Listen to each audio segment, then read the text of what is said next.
The top HBCU programs in the nation come to Montgomery, Alabama's Riverwalk Stadium this May 11th through 14th for the Black College World Series. The best Black college baseball teams in the NCAA Division II and the NAIA will battle for Black baseball's ultimate prize. Games will be streamed live at www.mybcsn.net. Tickets are available now online at www.blackcollegechampionships.com. Bounty versus the old family dish towel. Drying with a fresh sheet of Bounty leaves your hands cleaner than a used dish towel that can carry and redistribute food residue. So ditch the dish towel for better hand hygiene. Bounty, the quicker picker-upper. Troy, you work here? I'm never not working. Like Head & Shoulders Scalp Shield technology, up to 100% dandruff protection, even between washes. Never not working. Never not working.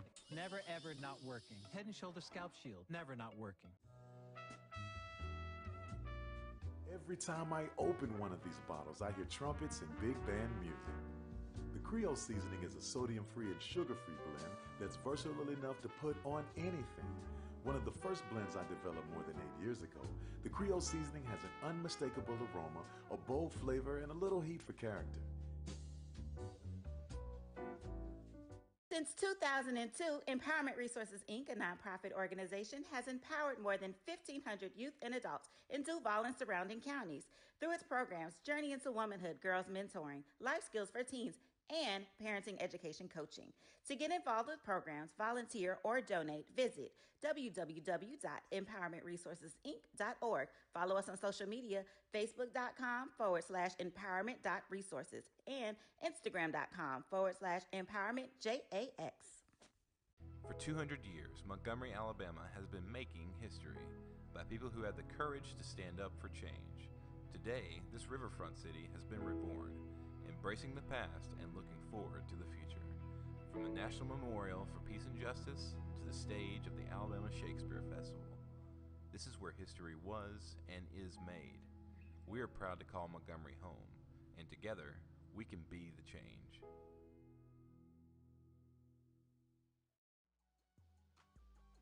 This is the Dean of the College of HBCU Sports, Kenyatta Cavill of Dr. Cavill's Inside the HBCU Sports Lab with Mike Washington and Charles Bishop.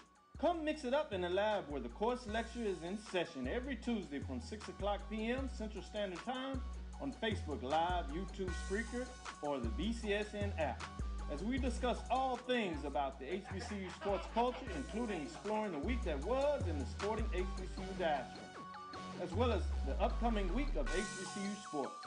With me, the Dean, the College of HBCU Sports, on Dr. Cavill's Inside the HBCU Sports Lab with Mike Washington and Charles Bishop.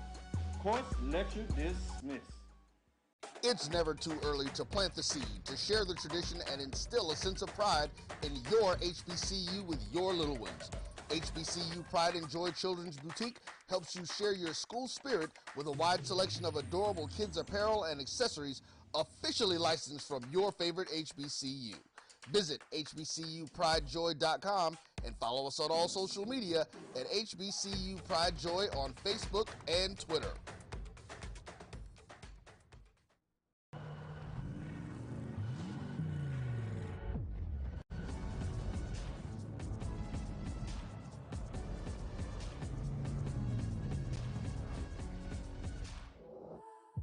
The top HBCU programs in the nation come to Montgomery, Alabama's Riverwalk Stadium this May 11th through 14th for the Black College World Series. The best Black college baseball teams in the NCAA Division II and the NAIA will battle for Black baseball's ultimate prize. Games will be streamed live at www.mybcsn.net. Tickets are available now online at www.blackcollegechampionships.com. Bounty versus the old family dish towel. Drying with a fresh sheet of Bounty leaves your hands cleaner than a used dish towel that can carry and redistribute food residue. So ditch the dish towel for better hand hygiene. Bounty, the quicker picker-upper. Troy, you work here? I'm never not working. Like Head & Shoulders Scalp Shield technology, up to 100% dandruff protection, even between washes. Never not working. Never not working. Never ever not working. Head & Shoulders Scalp Shield, never not working. Every time I open one of these bottles, I hear trumpets and big band music. The Creole seasoning is a sodium-free and sugar-free blend that's versatile enough to put on anything. One of the first blends I developed more than 8 years ago, the Creole seasoning has an unmistakable aroma, a bold flavor, and a little heat for character. Since 2002, Empowerment Resources, Inc., a nonprofit organization, has empowered more than 1,500 youth and adults in Duval and surrounding counties through its programs Journey into Womanhood, Girls Mentoring, Life Skills for Teens, and Parenting Education Coaching. To get involved with programs, volunteer, or donate, visit www.empowermentresourcesinc.org. Follow us on social media, facebook.com/empowerment.resources and instagram.com/empowermentJAX. But my beats, they are hard.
All right, hello and welcome to another edition of the BCSN SportsWrap. I'm Brian Fulford, that's AD Drew, and it's our pleasure to come to you this evening with another good show as we recap and talk about some of the best things that we have seen on the HBCU sports landscape and more. Drew, how you doing, my man? Good to see you this evening. Always good to see you, Brian. Got my eye half on the podcast and half on the HBCU All-Star game. Yeah, and we're Brian, right here. I was gonna say, why is it that it takes an All-Star basketball game for us to see the full performance of the band at halftime, but never in a football game, especially in a regular season football game? Well, on network, not on over the air network to top it off. Well, okay. See, here's the thing. During the football season, football traditionally on television, they have time allotted that they want to show highlights, and they go to halftime shows that show highlights of other games. So they're not necessarily invested in understanding that showing an HBCU football game, that the halftime show is like part of the broadcast. You know, it's like you have a first quarter, second quarter, third quarter, fourth quarter, but really you have first quarter, second quarter, halftime, third quarter, fourth quarter. You know, so they use that halftime traditionally to do what?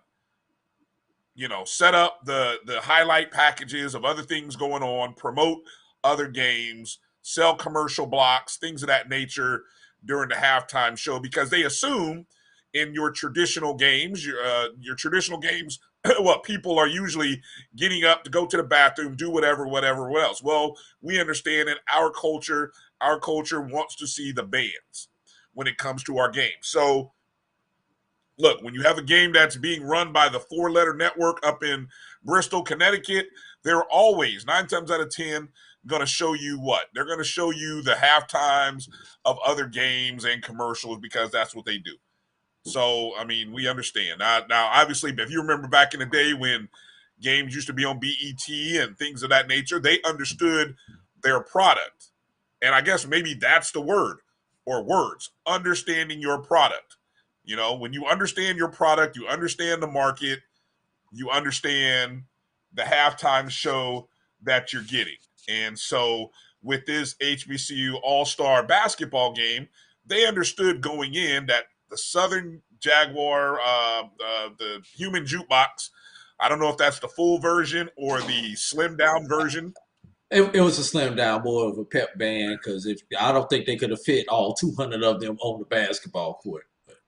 Right. So they understand that is part of this broadcast, and so props to the organizers and the television executives for being on the same page and understanding that part. So it is what it is. I just say, that's where the opportunities come for other people to jump in and show live halftime shows. You know what I'm saying? Because I think if you continue to wait on network television to show you halftime show, you'll be waiting a while. I just have a feeling. So now granted, what always could be done is what you see more of is the sort of split box. If you want to show commercials, get your commercials in while you minimize the main screen, so that way you don't miss any of the halftime. But then again, you got the audio issue because you want to hear the band, not just see the band. You want to hear the band, so that kind of conflicts with hearing the commercials. You see what I'm saying, Drew? There's all kinds of conflict of interest there in all of that. So, what's your take of the contest? You're probably about 2 minutes left in our real time, but what's your take of what you have seen thus far? Very competitive basketball game. Of course, just like with any all-star game, we saw our fair share of highlight dunks and things of that nature, but these kids are playing to show off. You would think, for the most part, that these teams have practiced together, played each other, and this was outside of that. You would think this was a rival game. It's like a conference game almost. Yeah, and just in case people didn't know, Team McClendon is made up of guys from the MEAC and the SIAC. Team Gaines is made up of SWAC and CIAA guys. I don't know where the non-SWAC, CIAA, MEAC, SIAC guys are falling. I'm sure they're kind of split in between. Guys like I think Cam Langley is in there from North Carolina A&T. Might be a few other guys, but it's a good mix of guys, and I think any GCACs in here? I haven't seen any GCAC guys. Guys. That's a good question. Maybe this is only for NCAA guys. That too might be a thing where there are no NAIA guys. I can definitely tell you there are no NAIA guys in this. So that may be part of it. And given that this is an NCAA event, I'm sure that is part of that's a big reason. So I'm seeing Cam Langley is a part of Team McClendon. McClendon is coached by Robert Jones, primarily.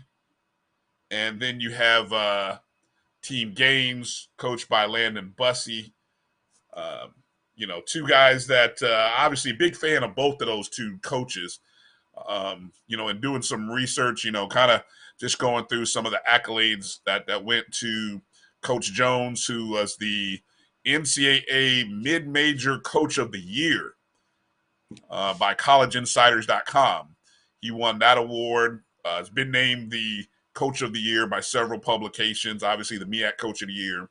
And then Landon Bussey, who I think you and I were both fortunate enough to have a chance to talk to and work with this past year when we did some games for Alcorn State.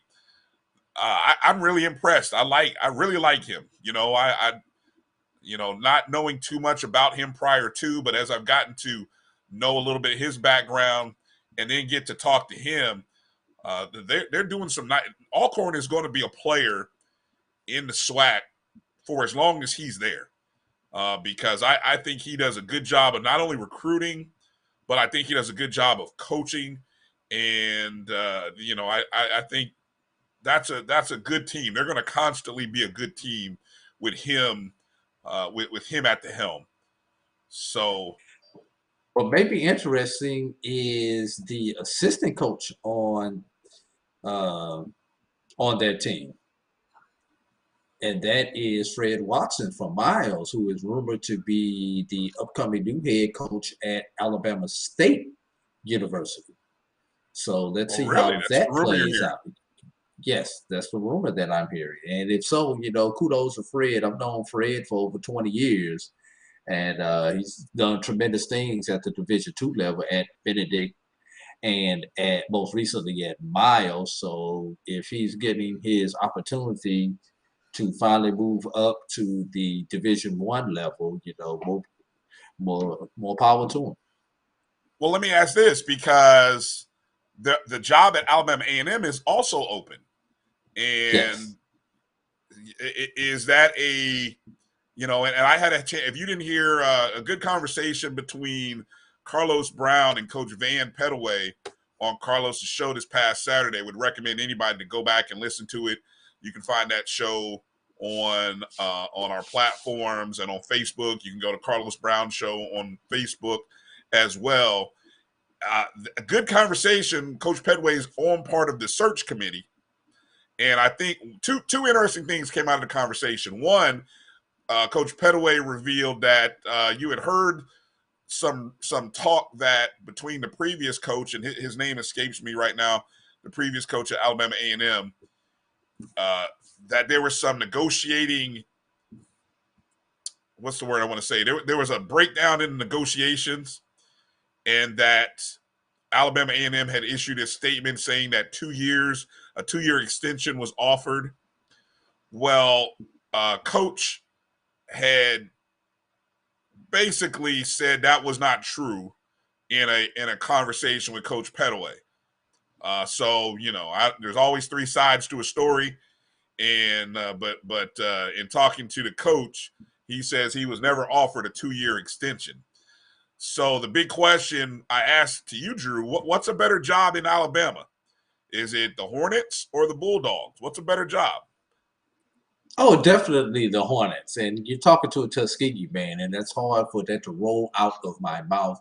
But I think Alabama State would be the better job traditionally. Except, well, let's take back. Alabama A&M has had a tradition, especially on the Division II level. You had Coach Ben Jobe, you had Coach Van Pettaway, who took it from Division II to Division I. So they probably had more success at Alabama A&M, but it just seems like especially if you're getting in-state recruits or recruits from the Atlanta area, they're going to be more tempted to go to Montgomery, Alabama to live than Huntsville, Alabama. Huntsville is going to pull some from up in the Tennessee Valley area down into the area for their recruiting base. At one point in time, they had a base in St. Louis. Alabama State probably has more of a little Chicago base. So they're kind of 50-50. What makes Alabama A&M an attractive job is the fact that they're opening up a brand new basketball facility this year. So any coach who would love to have the opportunity to open up a new facility. So that is the one thing that's going to be the attraction. So you have the facility, but will you have the fanfare that goes with the facility? We've seen that at Florida A&M, when you open up a brand new facility, a larger facility that's built more for the general student body to hold, so that you can hold other events on campus. Sometimes you lose that bandbox atmosphere that you had in your older, smaller arenas like we had at Jake Gaither, like you still have at a Bethune-Cookman. So that's going to be a wait and see aspect right there. Yeah, that's a good point. I would I don't know. I know Alabama State. There's a lot of good things there in terms of facilities, but there is always something attractive to the shiny new toys. And I got to think when you're going into the Alabama A&M job, the shiny new toys are there, and it seems like Alabama A&M has definitely increased budgets in terms of athletics over the last several years. So it's possible they're spending more or there's more money available for that program, for the basketball program.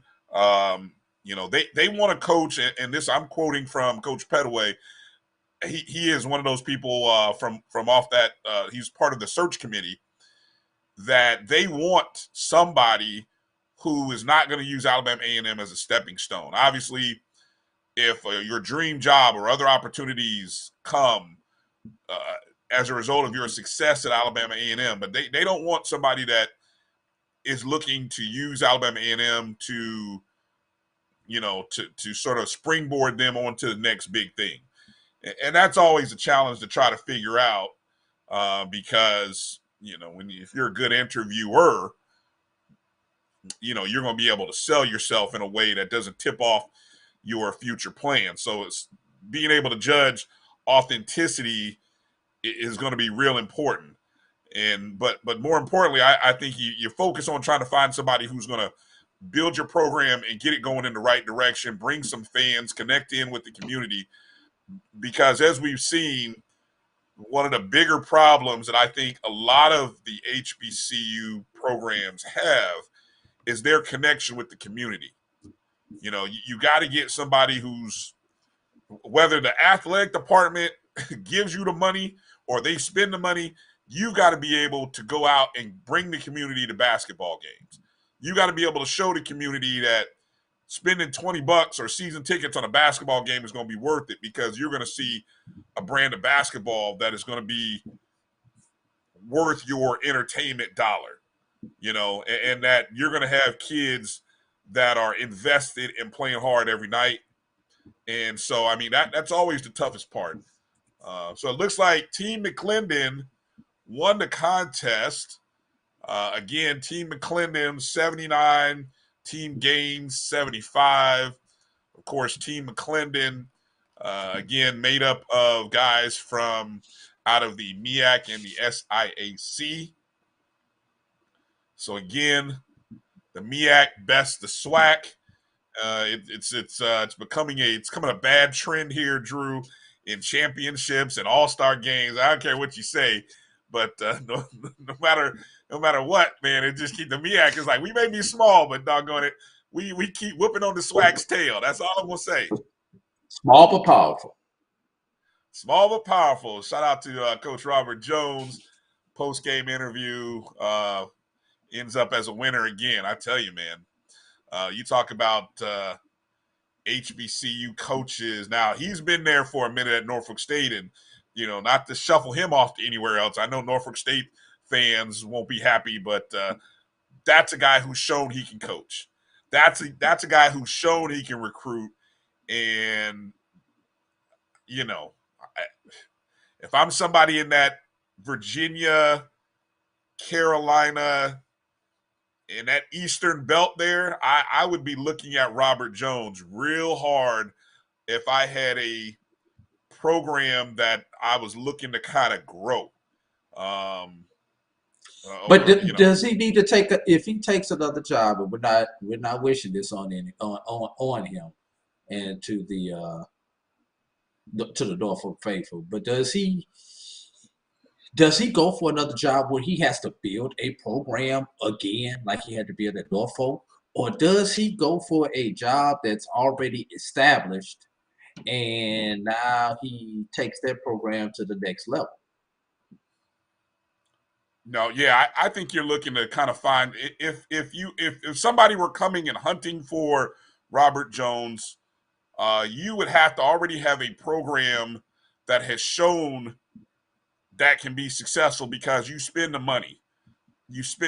I think you'd have to be able to show that you're doing something and you're providing him something that he doesn't have at Norfolk State. Because I think he has everything he wants and needs at Norfolk State to be successful. And he's shown that. He's shown it. And Norfolk State will continue to be successful where they are. And it's so, but, We'll see. We'll see. I want to give a shout out. Transition real quick. I want to shout out the guys who participated in the Dos Equis 3x3 U Championship game or championship tournament, I should say. It was a weekend 3x3 tournament that was put on in conjunction with the NCAA Final Four weekend. Started on Friday, April 1st till today, featuring teams that are made up of players from a mix of players. There's 32 conferences. Basically, what they do, Drew, is they took basically like two guys from one conference, two guys from another, put them together. So, for example, you have a team made up of the MEAC and SWAC. So you got two guys from the MEAC, two guys from the SWAC.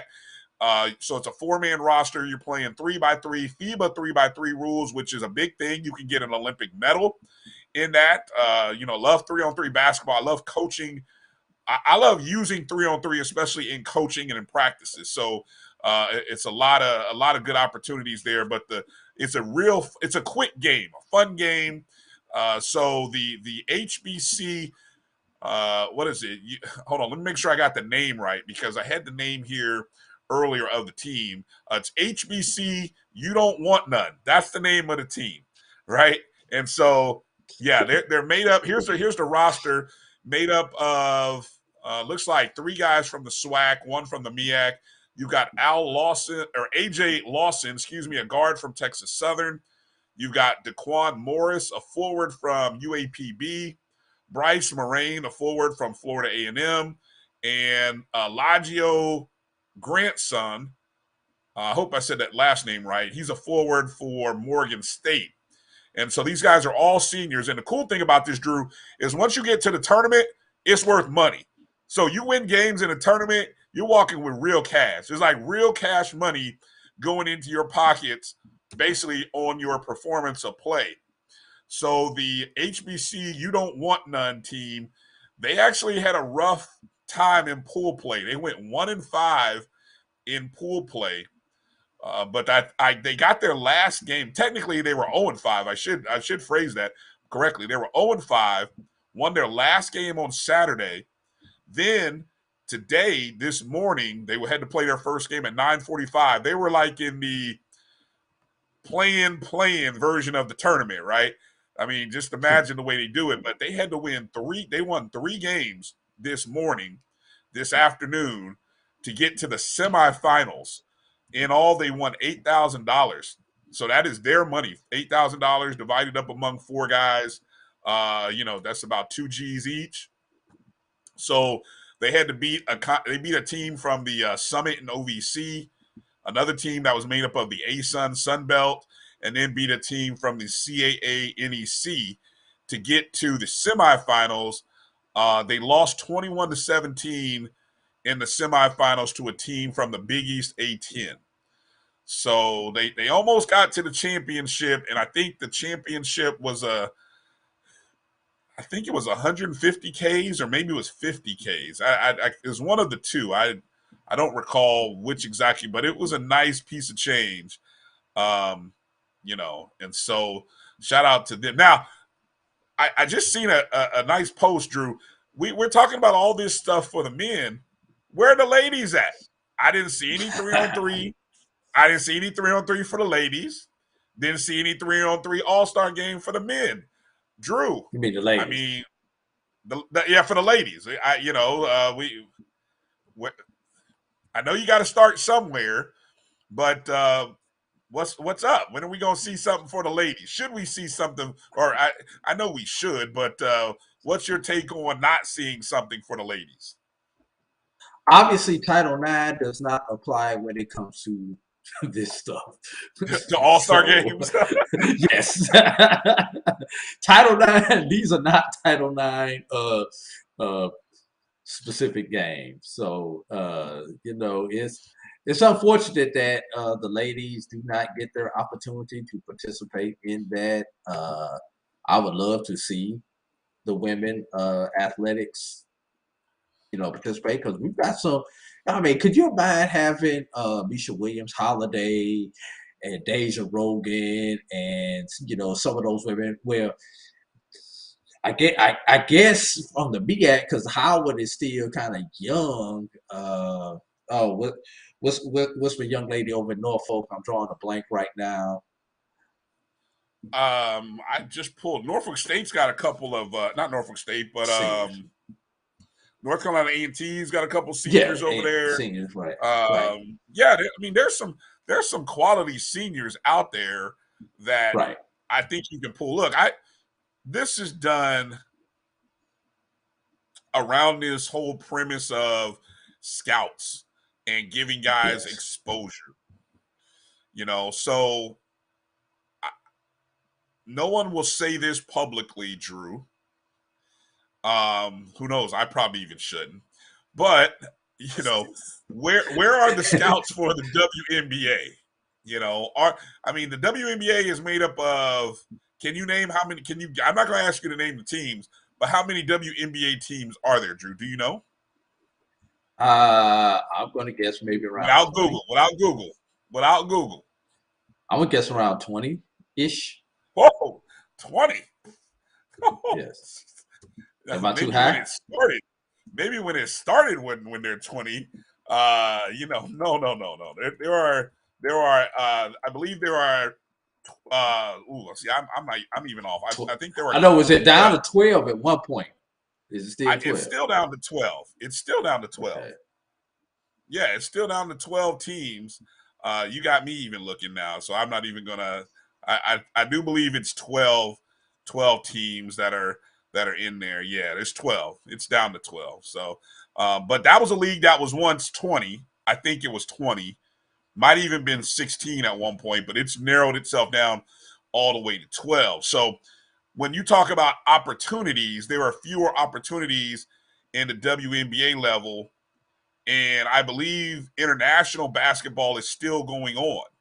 So the scouts that would, and a lot of ladies and a lot of women's basketball teams go overseas to play. That's where the real opportunities are for the top female basketball players. It's overseas, and the money is better than what it is in the United States. So those opportunities are where? They're overseas. Even those that play in the league still play overseas. Yes, exactly, because you can do both. You can play overseas, as is the case with Brittany Griner. She was playing in Russia, got in trouble trying to leave Russia and trying to get back to America, and I believe she's still in a Russian jail. So prayers up to Brittany Griner, who got caught with some stuff, some hashish, I think is what they said it was, but which so. It was contraband. That's all I can really tell you. It's contraband in Russia. She got caught with it, and so here Russia is in the middle of a war, and you got caught. And so who knows if she'll even play this year? So, but yeah, there's opportunity. Are they cutting the nets down? Are you kidding me? They're cutting the nets down for Baltimore. I'm sorry. I just looked over and seen a guy cutting nets. I'm like, really? They're cutting nets for? Ooh, Jesus. Okay, so let's step away for a second. Hey, if you're watching us on Facebook and YouTube, we want to give us a like. Make sure to hit that like, thumbs up button wherever you're watching us on YouTube, on the JBN page. Make sure you're subscribed. Hit the bell so that way anytime there's a show, you'll get notifications. On Facebook, make sure you share the show. We'd appreciate it. Let somebody know that we are on the air. Of course, Facebook, Twitter, and Instagram at MyBCSN1, the number one. Coming up in the second hour, we're going to get into some talk about the upcoming NFL draft with a scout who has been breaking down every college prospect that there is. Now, only 262 guys are getting drafted. So, but we're going to get a chance to talk to Emory Hunt, footballgameplan.com. Does some great work analyzing not only just FCS and HBCU players, but just the entire draft. And if you have not checked out his 2022 draft guide, it is amazing work. If you are a draft nerd, you want some good analysis and rankings, I suggest you go download. It's a thick manual that's like this, Drew. $12. I mean, it's an awesome It's an awesome draft guide, and so we'll get a chance to talk to him about the prospects and the serious prospects of many of the HBCU guys that we hope and think will have an opportunity to get drafted or play professional football. So that'll be at the top of the second hour. But coming up, we've got more to talk about on the other side. Stay tuned. You're watching the BCSN SportsWrap. We'll be back in just a moment. For 200 years, Montgomery, Alabama has been making history by people who had the courage to stand up for change. Today, this riverfront city has been reborn, embracing the past and looking forward to the future. From the National Memorial for Peace and Justice to the stage of the Alabama Shakespeare Festival, this is where history was and is made. We are proud to call Montgomery home, and together, we can be the change.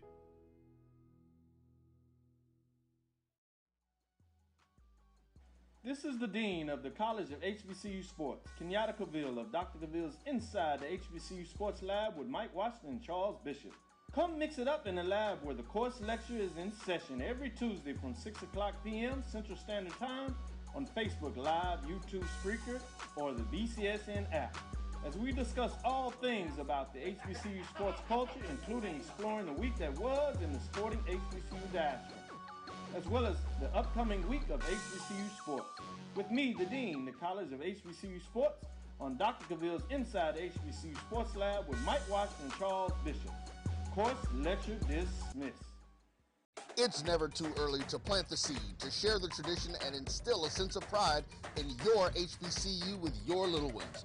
HBCU Pride and Joy Children's Boutique helps you share your school spirit with a wide selection of adorable kids' apparel and accessories officially licensed from your favorite HBCU. Visit hbcupridejoy.com and follow us on all social media at HBCU Pride Joy on Facebook and Twitter.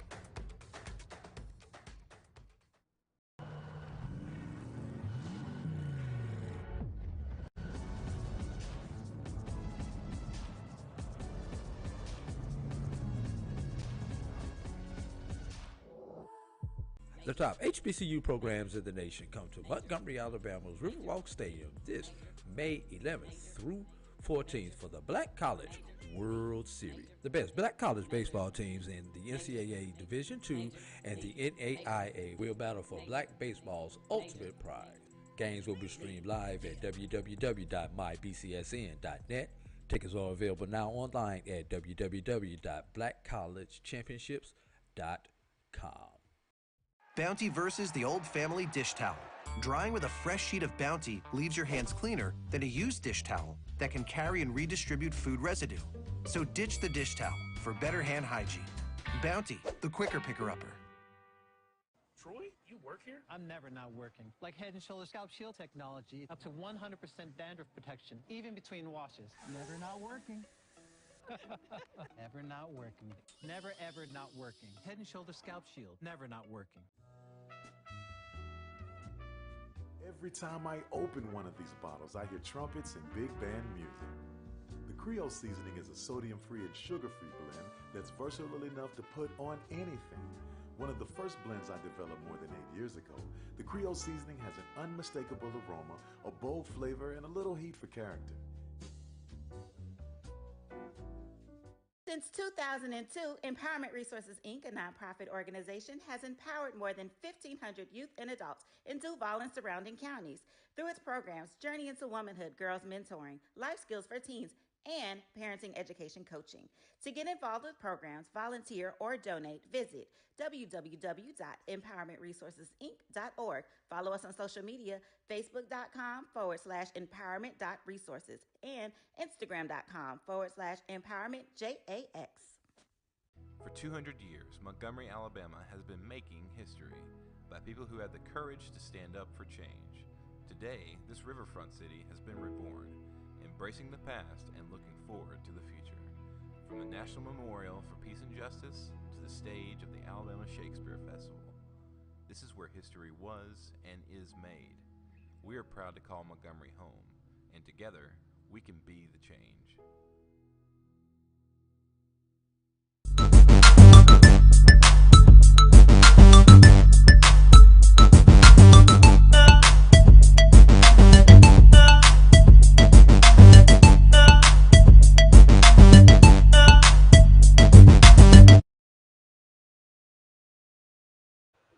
All right, welcome back to the BCSN SportsWrap. Bryan and AD here.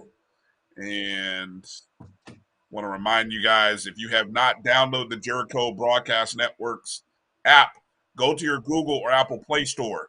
Just search My JBN or My BCSN, and that's where you can find that app to download.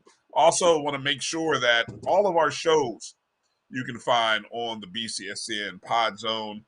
Just do a nice little search in whatever podcast app you use, iHeart, Spotify, Google Podcast, Spotify, whatever you use. Just search BCSN Pod Zone, and that's where you'll find the BCSN Pod Zone and all of the shows that are part of the Black College Sports Network. So while we're in that recap roundup mode, Drew, I thought we'd go from off the football field, the basketball court to the baseball diamond. And kind of as we get ready to, in a few minutes, we're going to reveal our top 5 for Division I, Division II, NAIA baseball. But just a few scores that I saw. He said in a moment. Producer jumped the gun. Yeah, he's ready to move on. He hit the button. Yeah. See, this is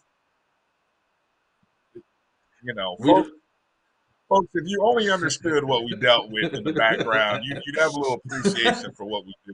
We love our producer to death, but he doesn't really listen to us while we're doing the show. So, he's listening for key words. So he's a busy man, but we appreciate him and love him to death. And so what I wanted to mention was some scores before we get into the rankings. Drew, I saw Saturday, we had a couple football scores up on the scoreboard on Saturday night or Saturday. Southern beat up on Texas Southern by a score of 14-3. Not a football score. That's a baseball score, 14-3. But obviously, the more lopsided, non-football score in a baseball game belonged to Grambling State. Grambling State put up 32 runs on Alcorn State, 32-10.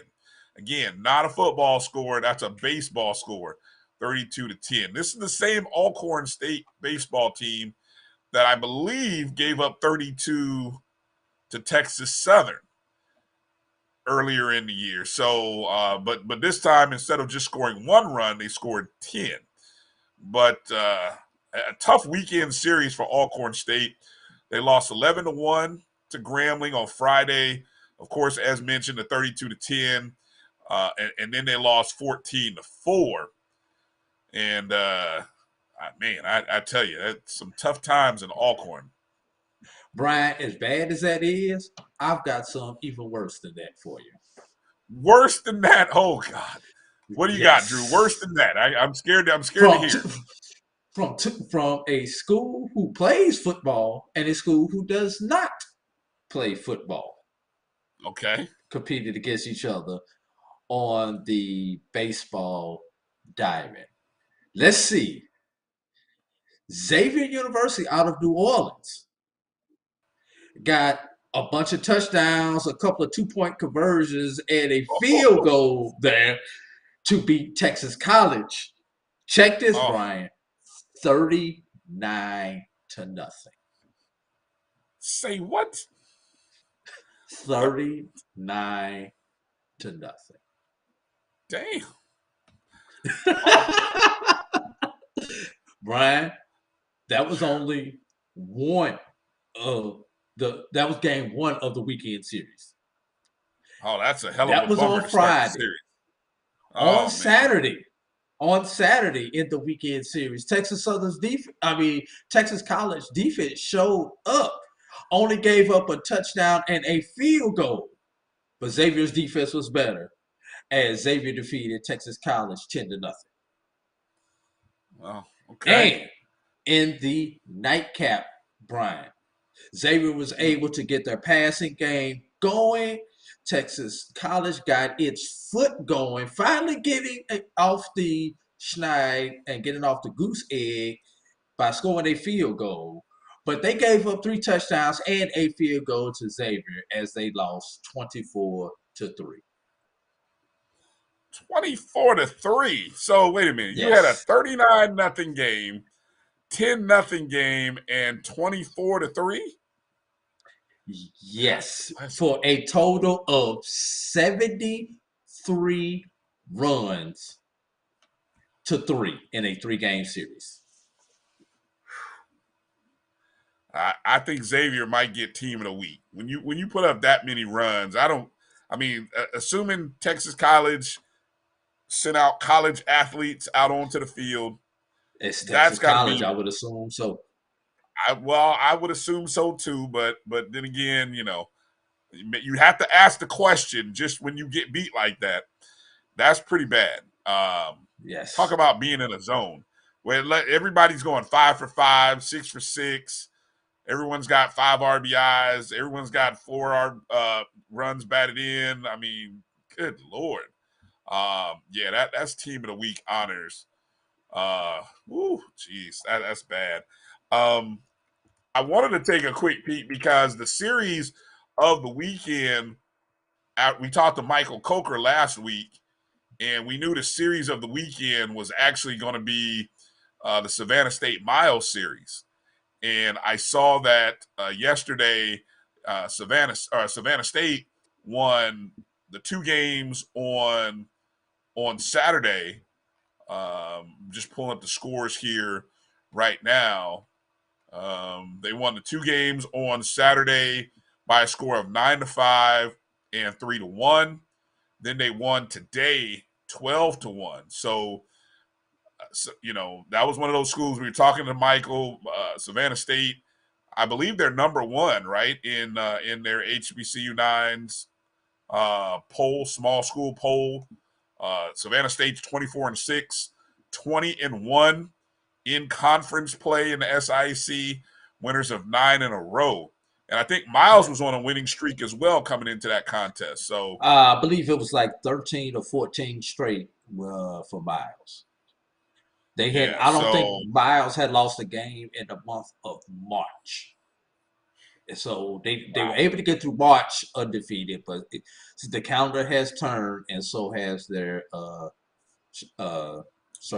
fate as far as the SIAC goes. And let's wait and see if Savannah State is number 1 in the BCSN polls, O'Brien.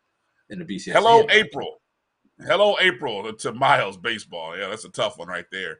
So just quickly doing a glance at the Division I standings in the SWAC. Alabama State and Bethune-Cookman. Alabama State with a sweep on the weekend against, I believe they took care of Mississippi Valley State this weekend. Let me make sure. Is that who Alabama State played? State, Jackson State. Alabama State had Jackson State. So they took – wow, that's the second? You know what? That's interesting because I believe Bethune took 3 on Jackson State, or at least they took 2 of 3. The Bethune swept. I believe Bethune swept, but Jackson State. Okay, so that's interesting. So Jackson has been swept by Alabama State and Bethune-Cookman, the top 2 teams in the Eastern Division. And remember, just a year ago, this is how funny baseball is. Obviously, a year ago, Jackson State was unbeaten, in conference play. And so, here they are right now in conference. They're 1-8 with only 1 win in their 3 weekends conference series. Sitting right behind them, Florida A&M, they're 4-3 in conference as they swept Alabama A&M, who they've lost 4 games in a row, falling down to 3-5. Mississippi Valley State is 3-6. Over on the west side, how about Prairie View with a weekend sweep over UAPB, which is, let me make sure about that because, 8-5 today, 12-3, and then 4-3. So that's Prairie View 6-3, now tied with Grambling State at 6-3. And then you have Texas Southern. They're a half a game back, 5-3 right now. Southern's 5-3. I think as of right now, I don't think we've got the results. Yeah, we don't have the results from that game, Texas Southern versus Southern, but obviously that will change. Somebody will be either tied. Southern has won the series already, though. Having won two of the 2 games prior. Right, but if they lost today, they'll be Yes. they'll be sitting 1 game behind Prairie View, Grambling, and Texas Southern in the conference, and so that's that. Let's get into our top 5 now. Hold up, before okay. you go there, BAC, and okay. Isn't this so BAC-ish?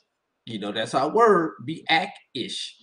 Coppin State 75, Delaware State 6-6, Maryland Eastern Shore 6-6, and Norfolk State 5-7. Is it parity? Is it mediocrity?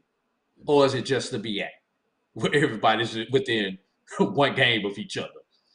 And wouldn't it be befitting for the BAC come tournament time if all 4 teams are tied, Brian?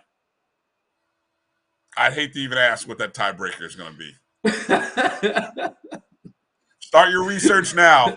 Start doing your research now. What is the MEAC baseball tiebreaker? Is it home games? Is it losses on the road? Non-conference opponents? Yeah. Going over the BAC, today's scores, Coppin defeated Maryland Eastern Shore 6-4. Delaware defeated Norfolk 12-5. So that is today's update in the BAC before you get to the rankings. All right, let's show the rankings now. This is our brand new first of the season top 5 BCSN top 5 baseball rankings, computer-based rankings. And as you can see, number 1 team, according to our computer metrics, show Bethune-Cookman as number 1 in Division I, followed up by Alabama State.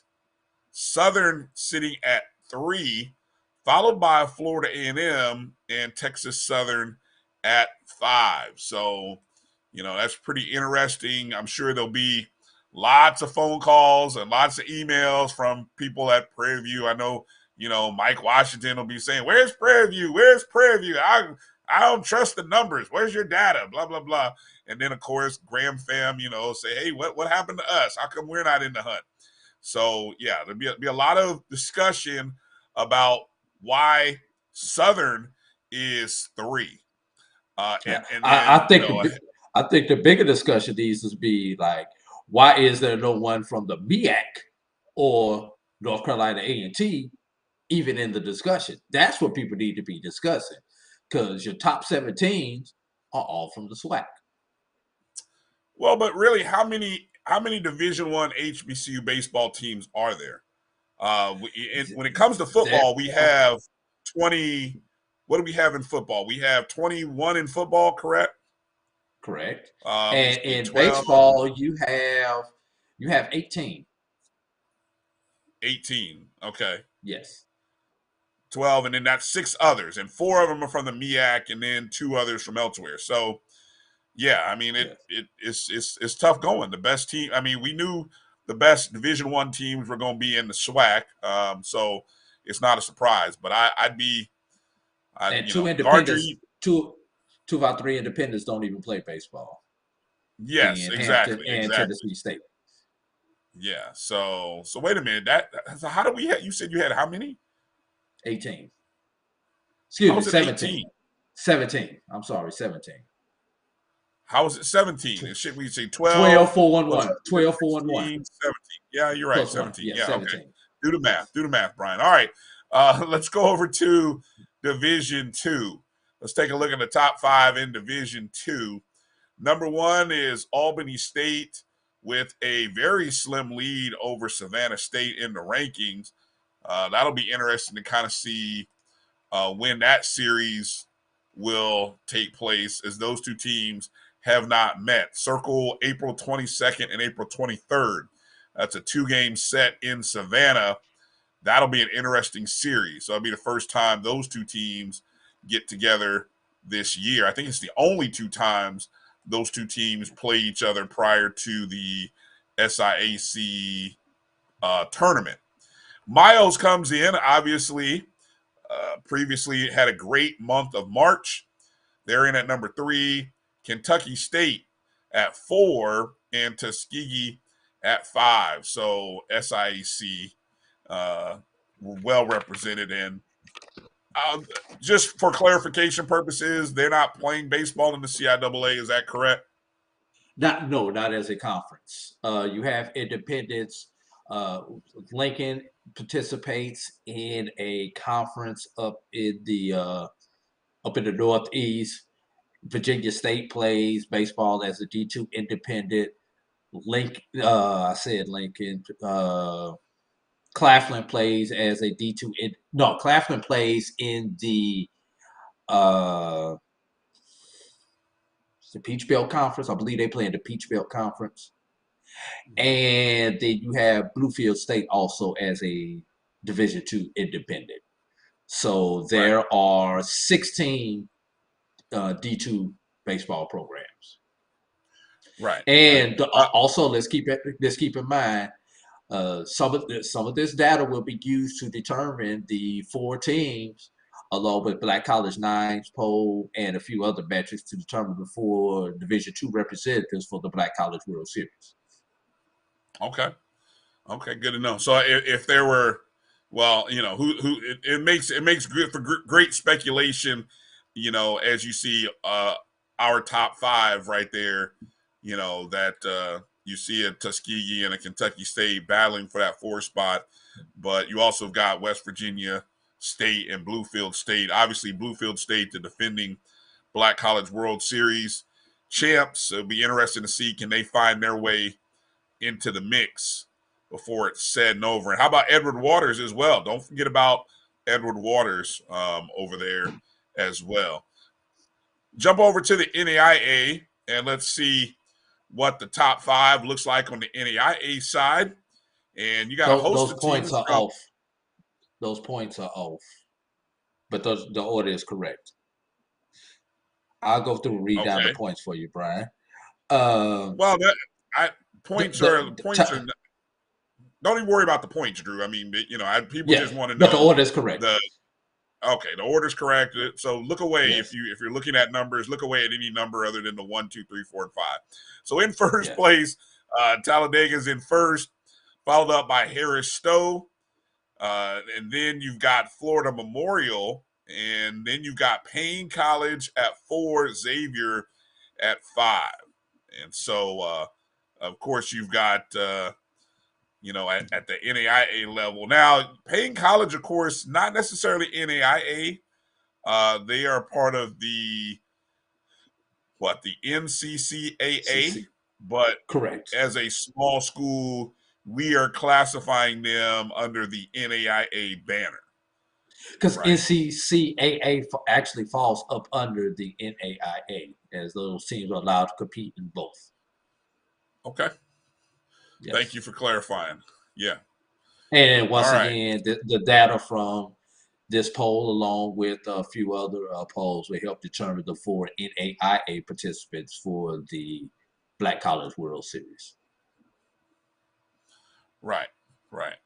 I felt, one of the sports that we have not was that the last of the polls before I move forward for a second? Before we move forward, yes. Okay.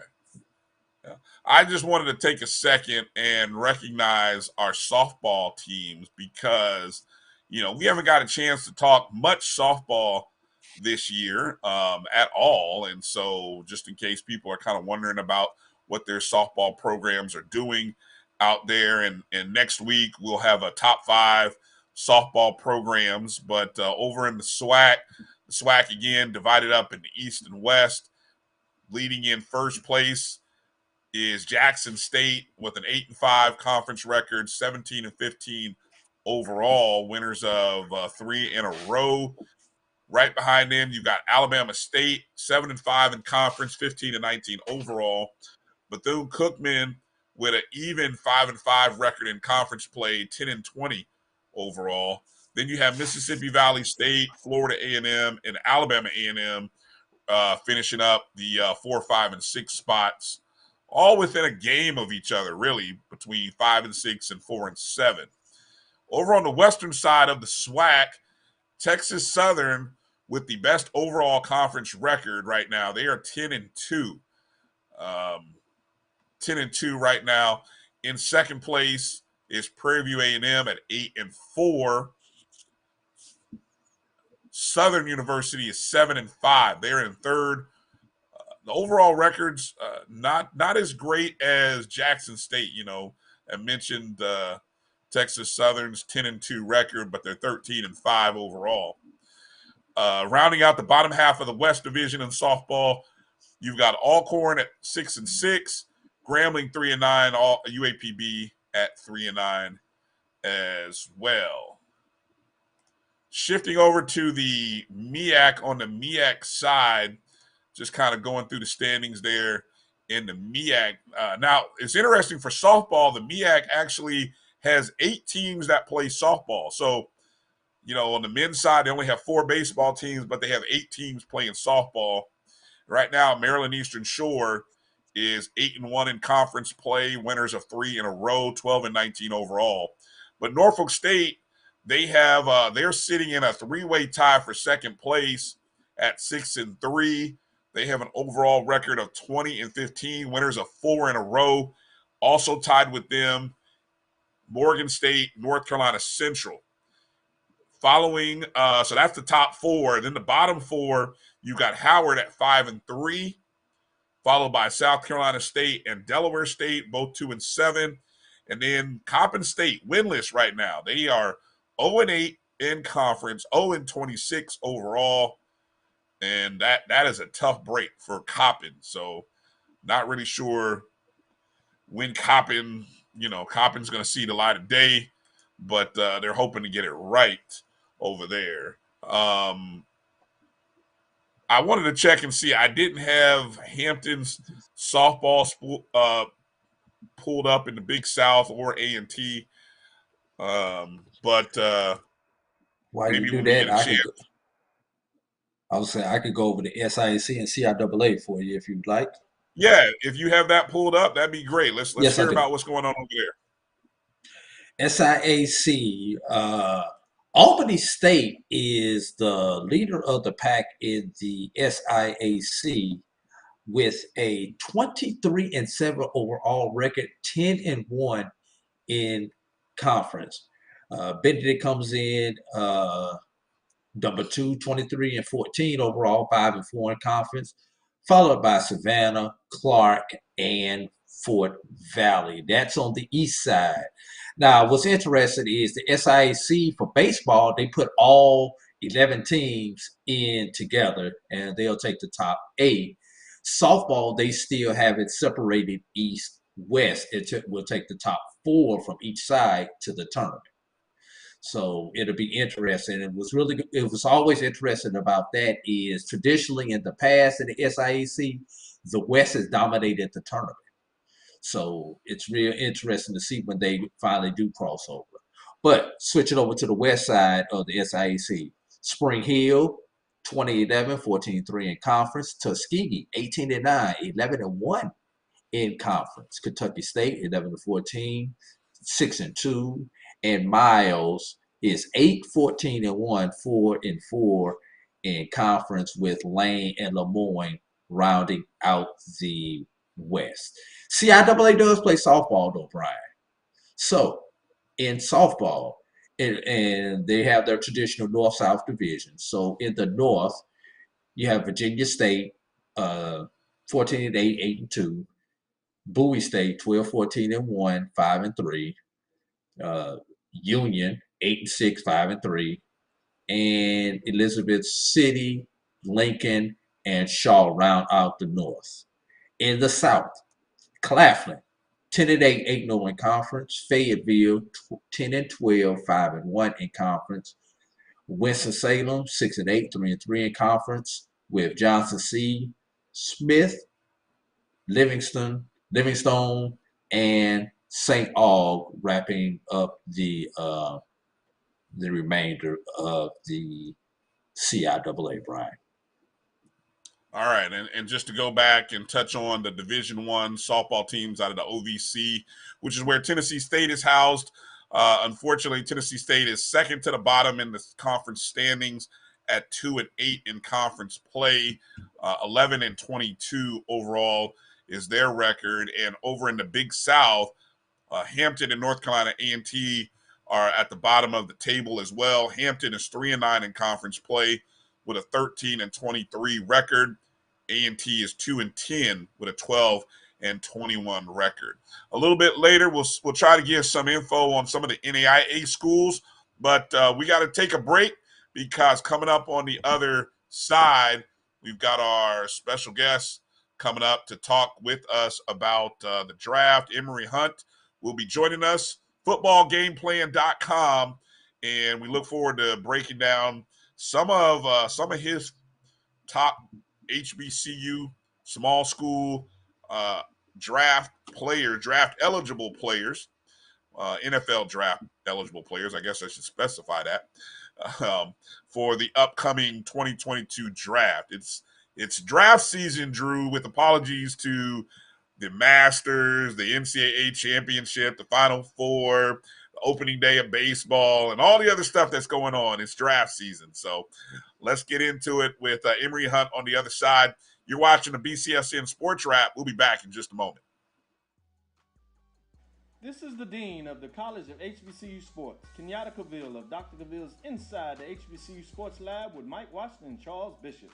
Come mix it up in the lab where the course lecture is in session every Tuesday from 6 o'clock p.m. Central Standard Time on Facebook Live, YouTube Spreaker, or the BCSN app, as we discuss all things about the HBCU sports culture, including exploring the week that was in the sporting HBCU diaspora, as well as the upcoming week of HBCU sports. With me, the Dean, the College of HBCU Sports, on Dr. Cavill's Inside the HBCU Sports Lab with Mike Washington and Charles Bishop. Course lecture dismissed. It's never too early to plant the seed, to share the tradition, and instill a sense of pride in your HBCU with your little ones. HBCU Pride and Joy Children's Boutique helps you share your school spirit with a wide selection of adorable kids' apparel and accessories officially licensed from your favorite HBCU. Visit hbcupridejoy.com and follow us on all social media at HBCU Pride Joy on Facebook and Twitter.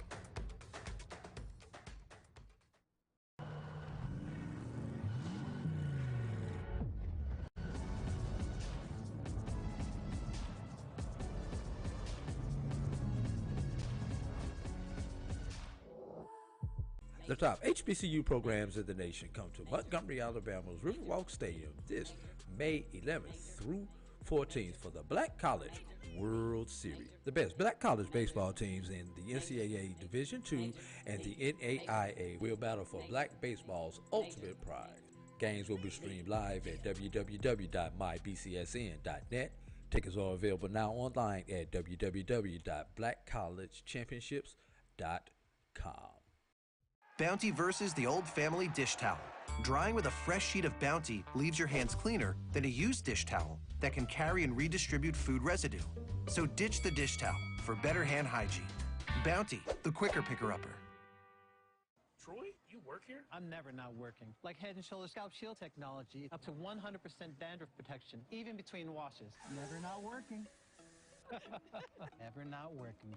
Never ever not working. Head & Shoulder Scalp Shield, never not working. Every time I open one of these bottles, I hear trumpets and big band music. The Creole seasoning is a sodium-free and sugar-free blend that's versatile enough to put on anything. One of the first blends I developed more than 8 years ago, the Creole seasoning has an unmistakable aroma, a bold flavor, and a little heat for character.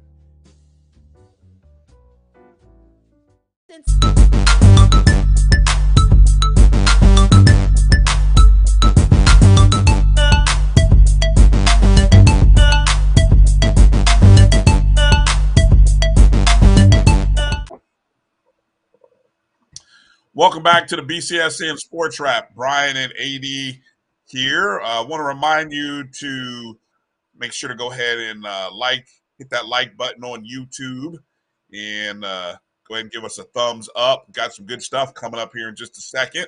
And go ahead and share this feed, share this show if you're watching on Twitter or Facebook or wherever you're at. I think you'll enjoy this next segment. Make sure you're following us on Facebook, Twitter, and Instagram at MyBCSN1, the number one. Joining us right now, it's a pleasure to have on from footballgameplan.com, Emory Hunt. And you can see Emory everywhere. He's an analyst on CBS Sports. If you go to footballgameplan.com, you'll see him there. But he's breaking down all of the draft picks, follows college football and the NFL, but does a great job just in general. And if you have not checked out or downloaded his 2022 draft prospect guide, oh my gosh, I tell you what, for draft nerds, I'm calling all of us that are draft nerds because I'm a nerd when it comes to the draft. It is 1,000 prospect profiles. Emory, welcome to the BCSN SportsWrap, man. Thank you for joining us. How you doing today? I'm doing fine. I appreciate you guys bringing me on, and it's a pleasure to be on the show. Hey, I've been following you for at least the last 5 years, and I've kind of I'm not, you've been doing, I don't know how long you've been doing it, maybe past longer than 5 years, but I know that's when you kind of came onto my radar. And I've kind of watched you every year just kind of add to what you do. Talk a little bit about how you transition into where you're at now with covering prospects and covering the draft, and where did obviously you have a passion for football. You used to play. Just talk about how you got to where you're at today. Yeah, it started back in 2007 when we started footballgameplan.com as a way to try to, get that voice out and try to, instead of just arguing on three-way about what we just saw on TV, just do something about it. And we started a website in 2007. And then in 2009, we realized that, it's easier for me to say what I want to say as opposed to writing these articles, editing these articles, and finding pictures and, posting on a website. Let me just say what I need to say. I can get that out quickly. And by that time, YouTube had just started. And so my background is in communications. I went to school for it. And so I went ahead and bought camera equipment, lights, sound equipment, and set up in my apartment and started shooting these videos on YouTube, breaking down the game, of all levels, college football, NFL, women's tackle football, didn't matter. And so we were putting out individual videos, like 5 to 6 minute videos, about 30 to 40 videos a week. And that was me getting my reps on camera. And that kind of led me into doing, getting tapped to do color commentary, which was huge. And that was the first step. And then that, went from there to networks wanting to work with you and bring you on as a guest. And it goes from being a guest to being, a part of a major network while still also doing football game plan. Football game plan is still around. And it's still, we have these 3 TV shows on Saturday mornings during the football season, one being an HBCU show. But man, it started from just having a passion for it, wanting to continue the conversation and being unique in your takes. And I always give credit to the 2006 NFL draft for being the reason why I am what I'm doing now and who I am now and what football game plan has become, all because we were just kind of tired of hearing the talk around Vince Young and how he wasn't going to be a good pro when all he did was go out there and win Rookie of the Year and had the Titans in the playoffs and had a winning record with him as a starting quarterback. And so we were just like, you know what? We obviously know what we're talking about. Let's get this out there and try to figure out a way to get our content to the masses. And it started with the website. It's funny you brought up the 2006 draft, and what you said about Vince Young sounds very similar to some things they said about this guy who's in Baltimore, a guy by the name of Lamar Jackson. So I know it kind of had to be weird listening to that and seeing, hey, how many years has it been between Vince Young and Lamar Jackson? I mean, that's at least over a decade, almost 15 years. And here we are still saying that the athletic quarterback, call it what it is, the black quarterback, can't be great in the NFL. You know, that does the when is the narrative? I don't know. I don't know if I want to say when's the narrative going to change. Maybe a better way of saying it is, when are people going to realize and wake up? You know, Never is going to happen. Otherwise, we wouldn't have content. And so that's the one thing that you can kind of bank on every season. I mean, we just saw not even Lamar Jackson. It was a year before Lamar Jackson where everyone just went nuts. It's like you just watched Deshaun Watson slay the dragon of Nick Saban in Alabama, and you go from that game to Mitch Trubisky being better than Deshaun Watson. It's just bizarre. We all just watched, and Deshaun and Mitch Trubisky wasn't even the best quarterback in the ACC, or the second best quarterback. Gerard Evans, who didn't get an opportunity at Virginia Tech, nearly beat Deshaun Watson in the ACC title game, was better than Mitch Trubisky. And so, that's why I'm shocked this year. It seems like everybody kind of likes Malik Willis. So I really didn't have anything to say. I didn't have a quarterback to defend this year. So maybe this year is finally starting to turn around and people start to see giving these athletic quarterbacks an opportunity to just go play the position, because we know if we go all the way back, the amount of guys that we didn't get a chance to see, and the one name I always bring up is Charlie Ward. We never got to see Charlie Ward play in the NFL because he was too short to play quarterback in the NFL, but he was tall enough to go in the first round of the NBA draft. So in a game in which you have to be taller to play than in the NFL, but Drew Brees is short.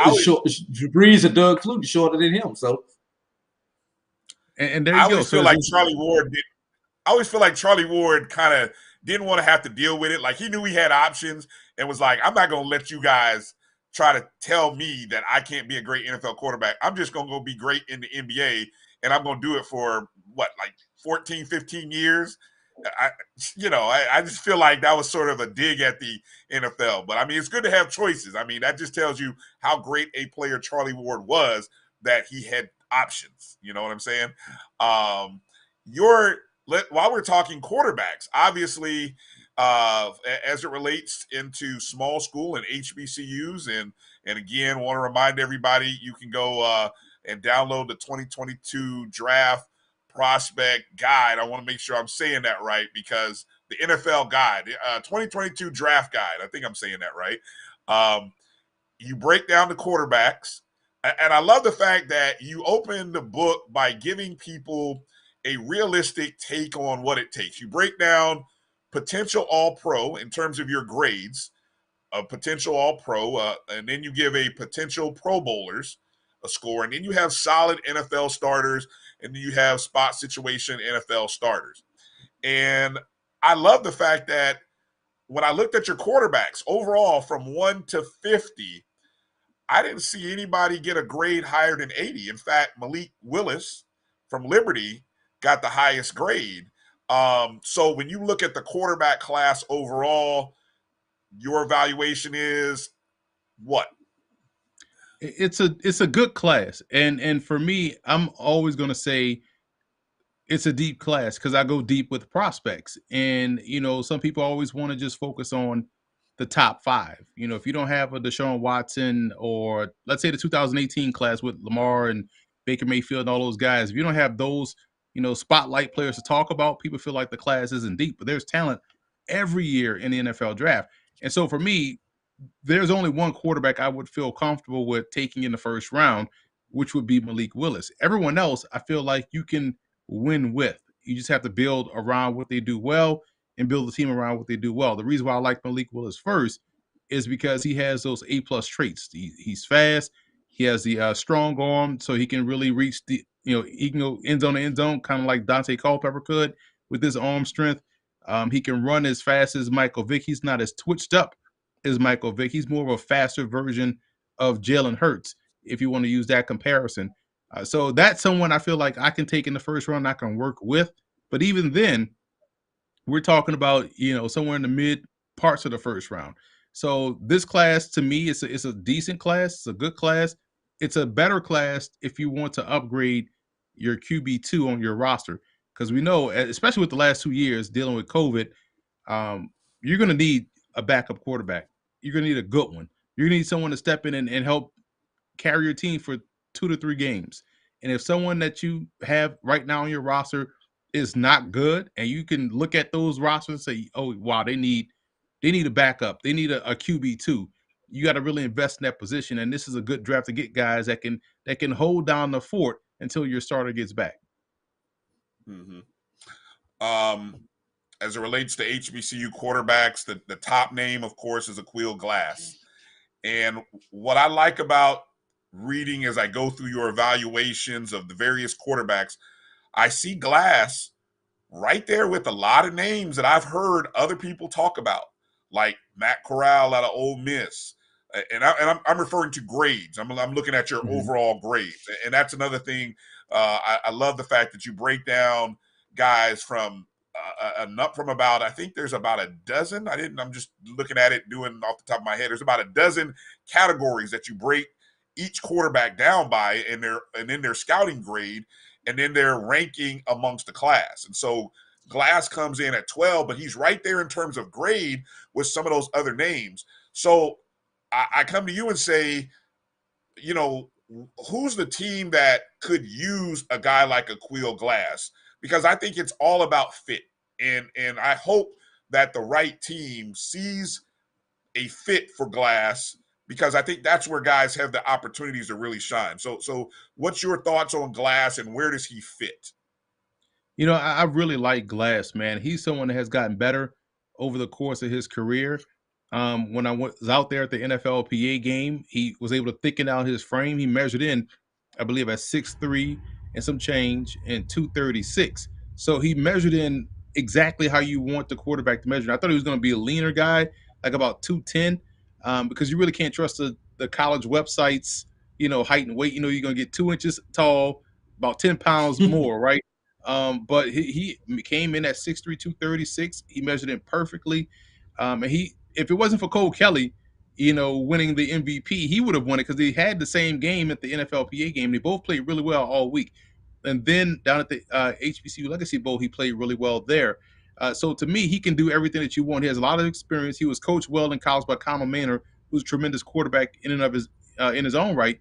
And so if I'm a team like Tennessee, or if I'm a team like Indianapolis, I think those two situations, maybe even Atlanta with Arthur Smith being a head coach, those three situations would be an ideal fit to bring someone like Glass in because he's played a lot of snaps. He's not afraid to throw to the covered guy coming out that offense at Alabama A&M, and he has shown that he has the skill set to really beat tight coverage. We saw this at the NFLPA game when he's out there versus Power 5 FBS defenses and making those guys pay.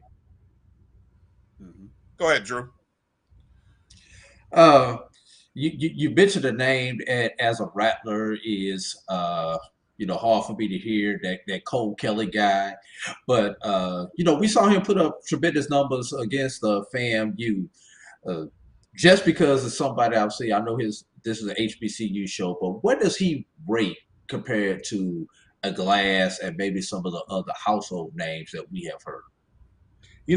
Listen, I like Cole Kelly, and I have him rated, I want to say maybe a spot or two ahead of Glass. And the reason why, I think when you look at him, one, yeah, he's 6'7", 260. He's a legit 6'7", 260. So he measured in at the combine, but that's not why. It's taking those numbers and looking at the fact that he had 29 rushing touchdowns. That's just ridiculous. So this dude is a dual threat, especially when you think about short yardage, goal line situations. No one wants to tackle him. And we saw this in that game against FAMU. This is someone that he's not as twitched up as Josh Allen, but he's just as big as Josh Allen, and no one wants to tackle him. So, that's someone that can be a weapon inside the red zone, inside the green zone, which is from the 10-yard line going in. So because of his athletic ability and his ability to contribute as a +1, he's right there. He's just outside my top 10. And if you're a team like the Giants, who have that staff coming from Buffalo, and you're looking for a solid QB2 that can push someone like Daniel Jones, a guy like Cole Kelly would be an ideal fit, in my opinion. All right. Now I'm gonna throw some names out at you. These are some SWAC names. Won't you tell me where they may fit into this draft? You got Marquise Bell and James Houston. What about these two guys? Very high on both, man. I'll start with the last person first. James Houston is someone I think should go in round 3. All throughout his time at Jackson State this season, he was the pass rusher. He was the guy that just get to the quarterback. But prior to that, at Florida, he was an off-ball linebacker. And at the NFLPA game and the Shrine Bowl, he was an off-ball linebacker and showed good coverage ability. Almost had an interception in the game at the NFLPA game. Then he goes and gets the call up to the Shrine Bowl and wreaks havoc there as well, making a lot of big plays in the game. Big hits, significant plays, sacking the quarterback. So over the course of this 2021 season, both in the regular season and in the postseason All-Star games, he's shown he can cover. He's shown he can rush the passer. He's shown he can play off the ball, read and diagnose and attack downhill in the run game. This is someone that can do it all, can play all 3 downs in any type of defense. That's someone you want. And for Bell, when I got out to the NFLPA game, watching him out there at corner. So we know he was a safety at FAMU. He goes and plays corner. He's doing a great job matching up one-on-one versus wide receivers. So now you have that position flexibility to where we know defenses is all about maximizing the 11 that you have on the field, your personnel, because offenses will throw a lot of personnel groupings and a lot of formations at you, and you don't want to be in a situation where you're out personneled or you're out schemed or you just don't have the guys out there. Someone like Bell can keep you honest no matter what an offense throws at you. So he's versatile, and we saw at the combine, he checks all those boxes athletically. So he's someone that definitely I think should also go in round 3 along with someone like James Houston. All right, now let's switch over to the MEAC. A couple of big names for the MEAC: Jacoby Durant, Jawan Carter. Talk about those two and anybody else out of the MEAC who you think we need to watch out for on day 2 or day 3 of the draft. Yeah, Durant is someone I already compared to Eric Allen. I'm a big fan of what he does in terms of taking the ball away. I'm all on, can you score? Can you take the ball away? And he can do both. He told me when I talked to him at the East-West Shrine Bowl, hey, I could play outside. People see my size and think I'm just a slot guy. I was like, well, listen, they'll want you to play inside. That's just how the league operates. But you make them play you outside in terms of how you're able to play. And he went out here in the at the Shrine Bowl and really did his thing against these bigger wide receivers. And we already know he has the ball skills. He can blitz off the short corner. So he does a lot of things well. He's ideally what you want as a nickel guy, but I think he does have the chops to play on the outside. And Carter is someone I thought I was impressed with his arm strength down at the HBCU Legacy Bowl. This was someone that had, at first I thought, he was kind of just, trying to fit the ball in there, trying to place the ball in there, and then he just started to let it rip as the week went on. Then you saw this in the game. He was just letting it rip. And he's someone that can create outside the pocket. We saw that at Norfolk State. To me, just someone that you definitely want. And nowadays, you think about teams like Arizona. You want someone stylistically to your starter? Well, this is a guy that can get out there and move, just like Felix Harper of Alcorn State. And the one guy that people need to get familiar with that no one's talking about is Trey Gross out of Delaware State. He was tremendous at the FCS Bowl. He got the call up to the Tropical Bowl. He got the call up to the HBCU Legacy Bowl. He is someone that I know teams are very interested in because he has that height, weight, speed that they look for. And he also plays on all special teams. I believe he had a block punt for a score this year. So he is someone that can help you right away. He can play special teams. He can be your 5th receiver.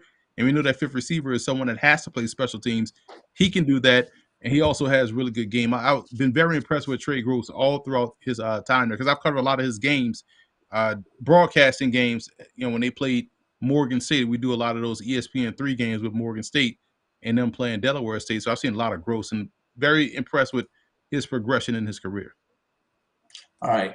Anybody from the non-Division One conferences, the SIAC, CIAA, maybe even some NAIAs. You know, we got Langston and places like that we may need to keep an eye out for, either as a draft or UFDA. There are two guys that instantly come to mind. On offense, you look at Shamar Bridges, Fort Valley State. You know, he plays like a Chargers wide receiver. He's tall. He can run routes. I think he can play inside or outside. So he has really good, flexibility within the wide receiver room. And Joshua Flowers out of Winston-Salem State, someone that can play corner or safety. He's big. He's 6'2", 215. He can match up as a corner. You could put him inside as a slot safety and have him match up on tight ends, and he can carry backs out in the flat and do whatever you need him to do. He also can tackle well. He has good ball skills. So you have those two guys that are doing great things, that had really good all-star games. Flowers had a FCS Bowl week that was impressive.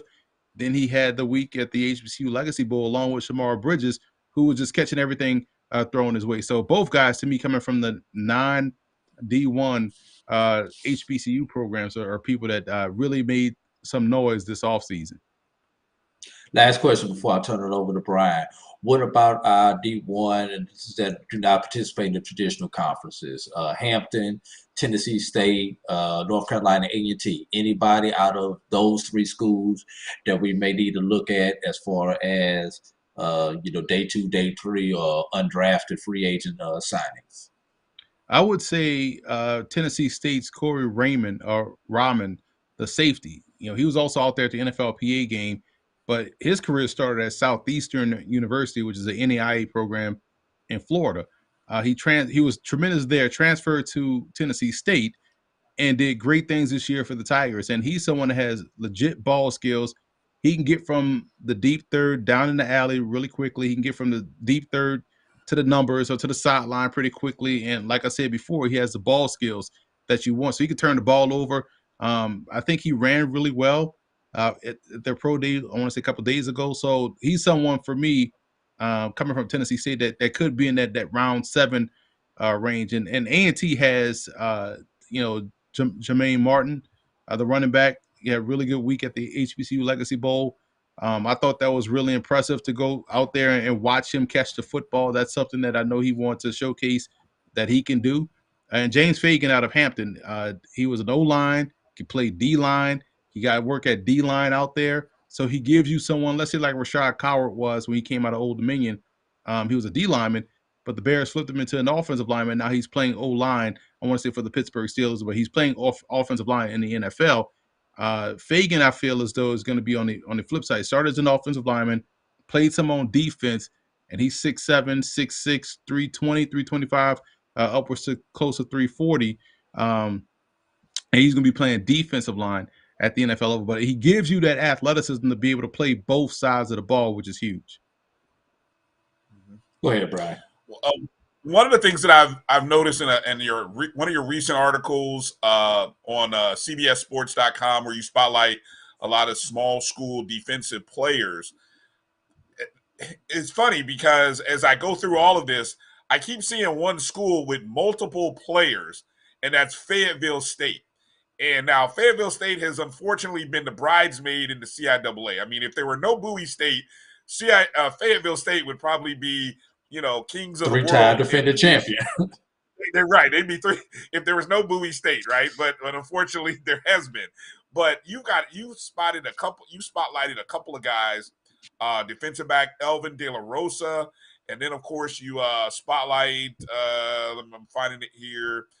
Keyshawn James, and then of course we're all familiar with what Joshua Williams did at the NFL Cup. I mean, how realistic is it for 3 guys from Fayetteville State to potentially get drafted? I mean, these are 3 dudes. Like I've seen them all year, and that's why I watched Fayetteville State and was like, yo, these guys got dudes. I mean, these guys they look like NFL players when you just look at them. But obviously, fortunately for them, it's shown up on the tape and then in these workouts. Is it possible? Is it a realistic shot for 2, maybe 3, to get an opportunity to be drafted? I feel like it, man. And they also got a running back, a tight end, and an offensive tackle that's good too. So I don't know what was in the water down there in Fayetteville, State. For they have a legit, pro factory. But I think the two guys that have a legit chance to get drafted, obviously Williams, tall corner, ball skills, all those good things. But Keyshawn James, I mean, FCS Bowl, HBCU Legacy Bowl. He was at a Tropical Bowl. When I was down at the Legacy Bowl, he was someone that just they couldn't block, and he can play across the front. So he can play from the 7 technique all the way down to the nose and win. And he was also at the HBCU Combine. He tested well there, so he's someone that has helped himself throughout this process because of his ability to get to the quarterback, his ability to play across the front at any different technique, and also his ability to play the run as well. And Elvin De La Rosa has a shot, in my opinion, if not round 7, definitely to sign as a priority free agent because of what we talked about earlier with Joshua Flowers, someone that can play corner and safety and play it well. I was impressed with him as a corner when we got down to the HBCU Legacy Bowl because he's matched up one-on-one with Trey Gross of Delaware State, and they're going toe-to-toe. That was one of the best battles all week long. And this is a guy that's an NFL talent at the position. And here's someone that's also playing corner, when he was a stud safety at Fayetteville State. So watching him just be able to seamlessly transition from one position to the next and hold his own against a very good receiver just blew my mind. He already checks off those measurables that people will look for. He's 6'1", about 210. So he matches up physically, and the skill set goes along with what you want to see someone do at the position. So yeah, Fayetteville State, very impressive display of talent by far coming out of the CIAA. And it is not to mention that Bowie, their top defensive player is coming back in Joshua Pryor, the defensive lineman, but they got Wes Bowers at linebacker, Simeon Gatlin, the combo safety. They got dudes too, and for that team to be able to beat this Fayetteville State team with all these pro prospects, it tells you how talented Bowie was, but also how good the CIAA is. Yeah. All right, Doc. Go ahead. Go ahead. No, jump in there. Go ahead. I'm going to ask the question of the day. If I were to hold a gun to your head and tell you to give me the over and under for HBCU players drafted, what would that number be? I say over 3. I say over 3 because I think 4 will get drafted. I think you go chalk with Bell, with Williams, with Jatari Carter out of Southern. That's 3 right there. And I think the wild card could be anyone. It could be Keyshawn James, who we just talked about. Could be a Quill Glass, who we just talked about. So I think 3 is the number, but I will gamble a little bit and go over and say 4 gets drafted because James Houston is another one. So that number might even be 5. So I will say 3 for sure. Bell, Williams, Carter, and or Houston. So you could say 4. So I would say that number is right around there. So we set the number at 4.5. We're gonna set the number. Any of those day 2s? Any of those day 2s, or will they all be day 3s? Well, day 2 does give you the 3rd round, I guess. Yeah. I feel like 3rd round.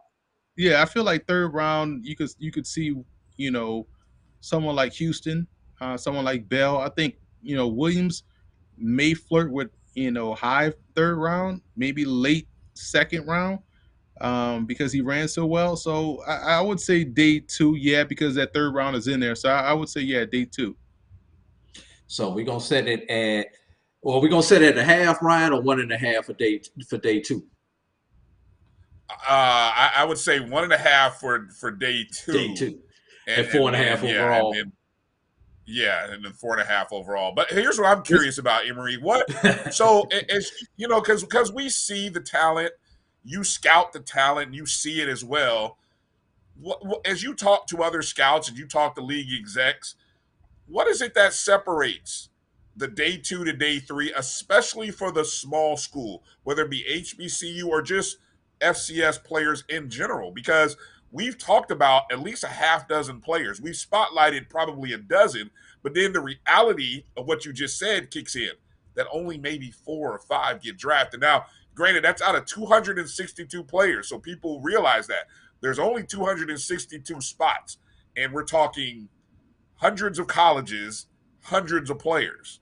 And you got a book with just 1,000 prospects. So do the numbers there, people. I mean, everybody's not getting drafted, but just to kind of educate what separates obviously day 2, day 3 for a small school player.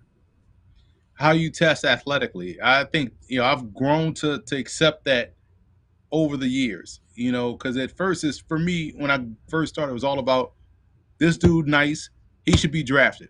But it's really about, and then also helping this thought process was being out there covering the Giants and Jets and being at these practices every day and seeing NFL athleticism consistently. So right off the bat, you already know what works and what won't work at the pro level. And so it's like a funnel. It goes from that athleticism all the way down to, okay, we'll take a shot on this guy. But you have to check these boxes athletically. That's why you may even see someone that didn't play college ball but played rugby. The guy that got drafted by the Eagles, Mailata. Well, he played rugby. Well, look, he checks these boxes athletically. We'll take a shot on him. So it's really about the measurables, the athleticism. Talent does play a part. Like I would say, talent plays 60% of the part. Like you got to be good, number one. But if you're good and you're also checking these boxes athletically, it increases your chances. So where you're going to find most of the athletically gifted players, unfortunately, is at the Power 5 level. Just like, it's sorted just like how college recruiting is. And you have your outliers, like a guy like a Christian Watson from North Dakota State, who is 6'5", runs 4.3, can jump out the gym. That's the outlier. But for the most part, because if he wasn't the outlier, he'd be at Alabama, right? So for the most part, everybody's going to fall in line to where you test athletically, and you have to really accept that's the case. But I always tell the players, man, listen, it's all about getting on a roster and staying on a roster. Yes, we would all have loved to hear our name called and the chimes, sing, and you see your name scrolling at the bottom of the at the screen. But can you stick? Can you stay on the roster? Can you sustain that NFL paycheck or professional football paycheck? So you really also have to be open-minded. If you're not going to get the NFL, there's a USFL, there's the XFL coming in 2023, the CFL. Find a way to continue to play because you're only going to have this level of athleticism for a short period of time. It's not like basketball. We can go and play in rec leagues and get that fixed like you can when you're older. You can't, recreationally play football. You only have to play it, like you can do it right when you're coming out of college. So don't be shy to go to other opportunities. But yeah, that's how it's really sorted, man. It's again, you have your outliers, but you really have to be a unicorn to go from a small school to be a first round pick. And so it just goes from there because the top tier athleticism that's coming from these prospects are usually found at these Power 5 schools to Group of 5 schools. Then you get to FCS and so on and so forth. Yeah. That's a great point. And I just go back to continually trying to remind people. It's like we're going to spend the next month opining about where guys could go, should go, and then in the end, when you do the math, you just have to be a little realistic. But hopefully, with the expansion, like you said, of the USFL, the XFL, that's 2 leagues within the states. There's opportunities that hopefully open their doors for guys. And then, of course, you have the CFL, which is, another opportunity. So hopefully all of that turns out to be opportunities and we can see these guys playing professionally. So, Emory, let people know where they can find you and follow you and continue to, and especially where they can go download the draft guide, which I'm enjoying the heck out of. I went through it. Obviously, like I said, I got it downloaded this morning, couldn't find it. And then when I did find it, I spent about a good hour going through it and I'm not even a quarter of the way through it. So that's my week homework assignment is to go through all 1,000 prospects. So let people know where they can find it and download. Yeah, it's the largest draft guide in draft guide history. No one out there has 1,000 individual scouting reports. No one out there has 600 individual scouting reports. So you're going to get your hands on the largest draft guide ever. You can get that at footballgameplan.com/2022 draft guide. It's reasonably priced for you to go get, and you'll have access to guys that's going to get drafted, guys that's going to jump on the roster during the preseason, during the middle of the season. I'm pretty sure there's a scout report for someone out there, and it'll even give you a heads up on the CFL draft too. There's some CFL draft prospects thrown in the mix also. And you can follow me on Twitter at FBallGamePlan. Subscribe to our YouTube channel at youtube.com/footballgameplan. That's where you'll see a lot of our draft related videos come out. We're going to start pumping out some prospect rankings video where we'll cover the top 10, bringing some prospects to interview and go forward like that. We won't give you all 1,000 in the video, but these videos are very entertaining, and also we help prepare you for the NFL draft that way, in addition to the content that you're getting in that draft guide. Man, it's a good read for those draft nicks people. You're interested in the draft. 1,000 prospects is awesome. A lot of different angles. We got a lot of different topics that we can talk about out of it, Drew. So I mean, it's a lot of meat on that bone. So we got the whole week.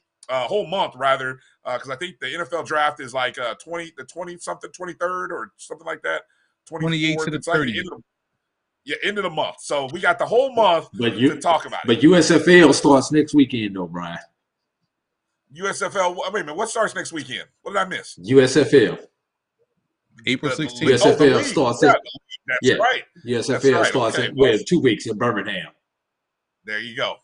So plenty of football. All right, Emory Hunt, man. Hey, again, thank you for coming on, joining us. The book, awesome. Great value, guys. Awesome, great value. When you get the download, check your spam folder. If it doesn't come directly into your inbox, check your spam folder, but it's there. Awesome read. Great job, Emory. Thank you, man, for the time. Appreciate it. Hope we can talk again down the road. Absolutely. Appreciate you guys having me on.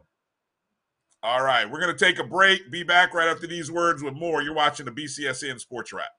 2002, Empowerment Resources, Inc., a nonprofit organization, has empowered more than 1,500 youth and adults in Duval and surrounding counties through its programs Journey into Womanhood, Girls Mentoring, Life Skills for Teens, and Parenting Education Coaching. To get involved with programs, volunteer, or donate, visit www.empowermentresourcesinc.org. Follow us on social media, facebook.com/empowerment.resources and instagram.com/empowermentJAX. For 200 years, Montgomery, Alabama has been making history by people who had the courage to stand up for change. Today, this riverfront city has been reborn, embracing the past and looking forward to the future. From the National Memorial for Peace and Justice to the stage of the Alabama Shakespeare Festival, this is where history was and is made. We are proud to call Montgomery home, and together we can be the change.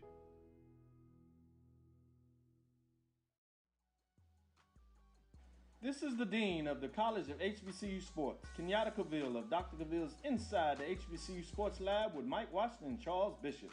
Come mix it up in the lab where the course lecture is in session every Tuesday from 6 o'clock p.m. Central Standard Time on Facebook Live, YouTube Spreaker, or the BCSN app, as we discuss all things about the HBCU sports culture, including exploring the week that was in the sporting HBCU diaspora, as well as the upcoming week of HBCU sports.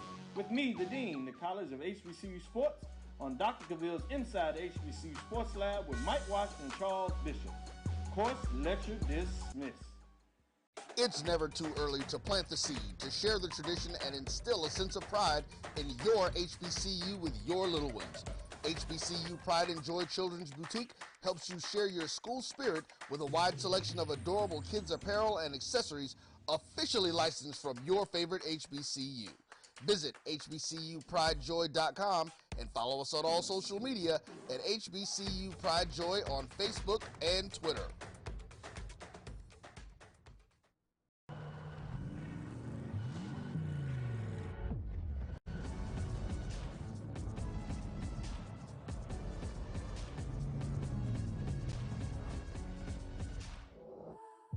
The top HBCU programs in the nation come to Montgomery, Alabama's Riverwalk Stadium this May 11th through 14th for the Black College World Series. The best black college baseball teams in the NCAA Division II and the NAIA will battle for black baseball's ultimate pride.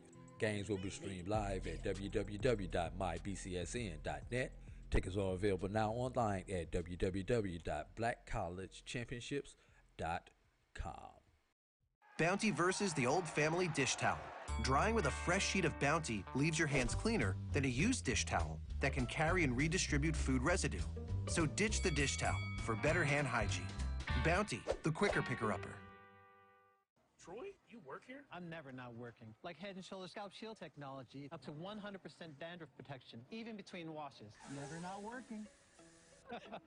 Never not working. Never ever not working. Head & Shoulders Scalp Shield, never not working. Every time I open one of these bottles, I hear trumpets and big band music. The Creole seasoning is a sodium-free and sugar-free blend that's versatile enough to put on anything. One of the first blends I developed more than 8 years ago, the Creole seasoning has an unmistakable aroma, a bold flavor, and a little heat for character. Since 2002, Empowerment Resources, Inc., a nonprofit organization, has empowered more than 1,500 youth and adults in Duval and surrounding counties. Through its programs, Journey into Womanhood, Girls Mentoring, Life Skills for Teens, and Parenting Education Coaching. To get involved with programs, volunteer, or donate, visit www.empowermentresourcesinc.org. Follow us on social media, facebook.com/empowerment.resources and instagram.com/empowermentJAX.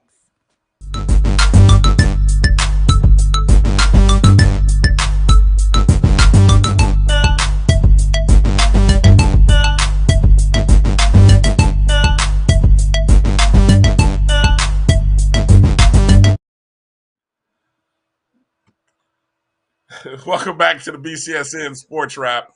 Bryan and AD here, wrapping up the show. Drew, before we wrap up the show, we have to talk about very quickly what we saw last night or this past weekend. The NCAA tournament concluded.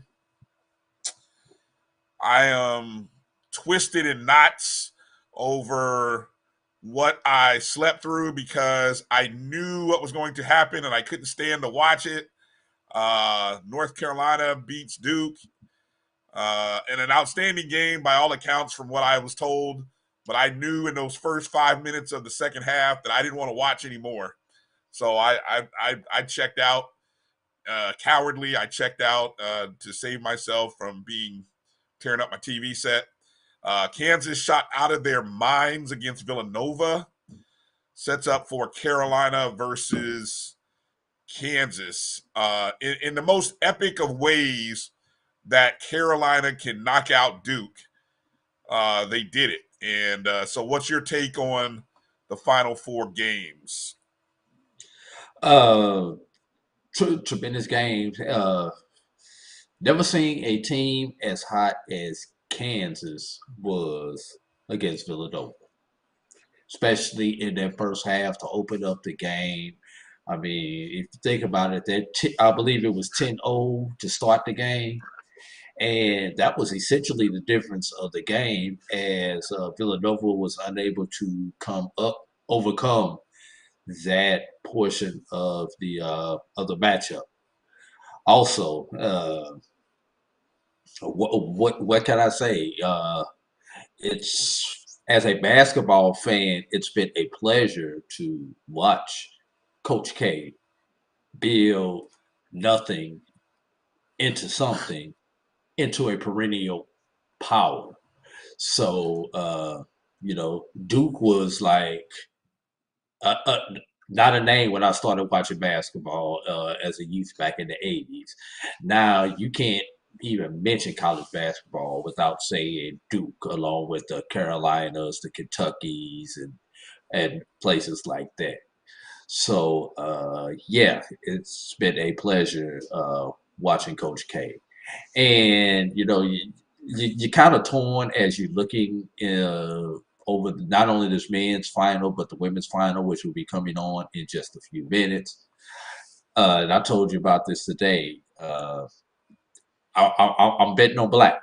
I have to bet on black with the two black coaches that we have participating, South Carolina and North Carolina. So, that's just that my heart is, it's like I'm playing, it's like I'm at the roulette table. Bet on black. Bet on black. That's how I feel about this right now. Even though something tells me, Gino Oriema and UConn is, Coach K. Gino Oriema, 13 Final Four appearances.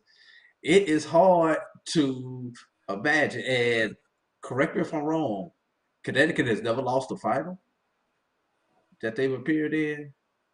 I think they've lost the final 4 games.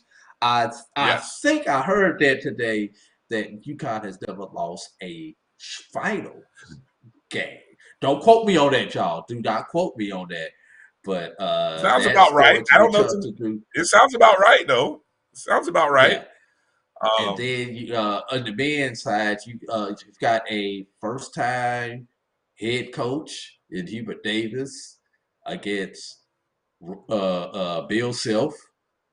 So Hubert Davis took over from Roy Williams. Bill Self, who took over for Roy Williams. So there's a lot of symmetry there. Oh, I forgot about that. That's what I had heard. I had heard that one. Yeah, it's a lot of symmetry there between those two blue blood programs. So, and of course, they talk about the only time these two have met in the finals when North Carolina beat Wilt Chamberlain and Kansas back in, I believe it was 1958. So, 57. That's 57, 1957. So they, they're talking about, all these different type of symmetries between those two blue blood programs. So, your bet on black, huh? I'm not going to say what I told you off air. I don't want to get raked over the coals. But I'll be listening to my daddy's advice this weekend. That's all I'm going to say. If you know, you know. Your daddy didn't bet on black. That's all we can say. I'm just going to listen to my daddy's advice. What is interesting, though, is about the men's thing. 40 years ago, that's when Dean Smith won his first national title in 1982 for North Carolina, right?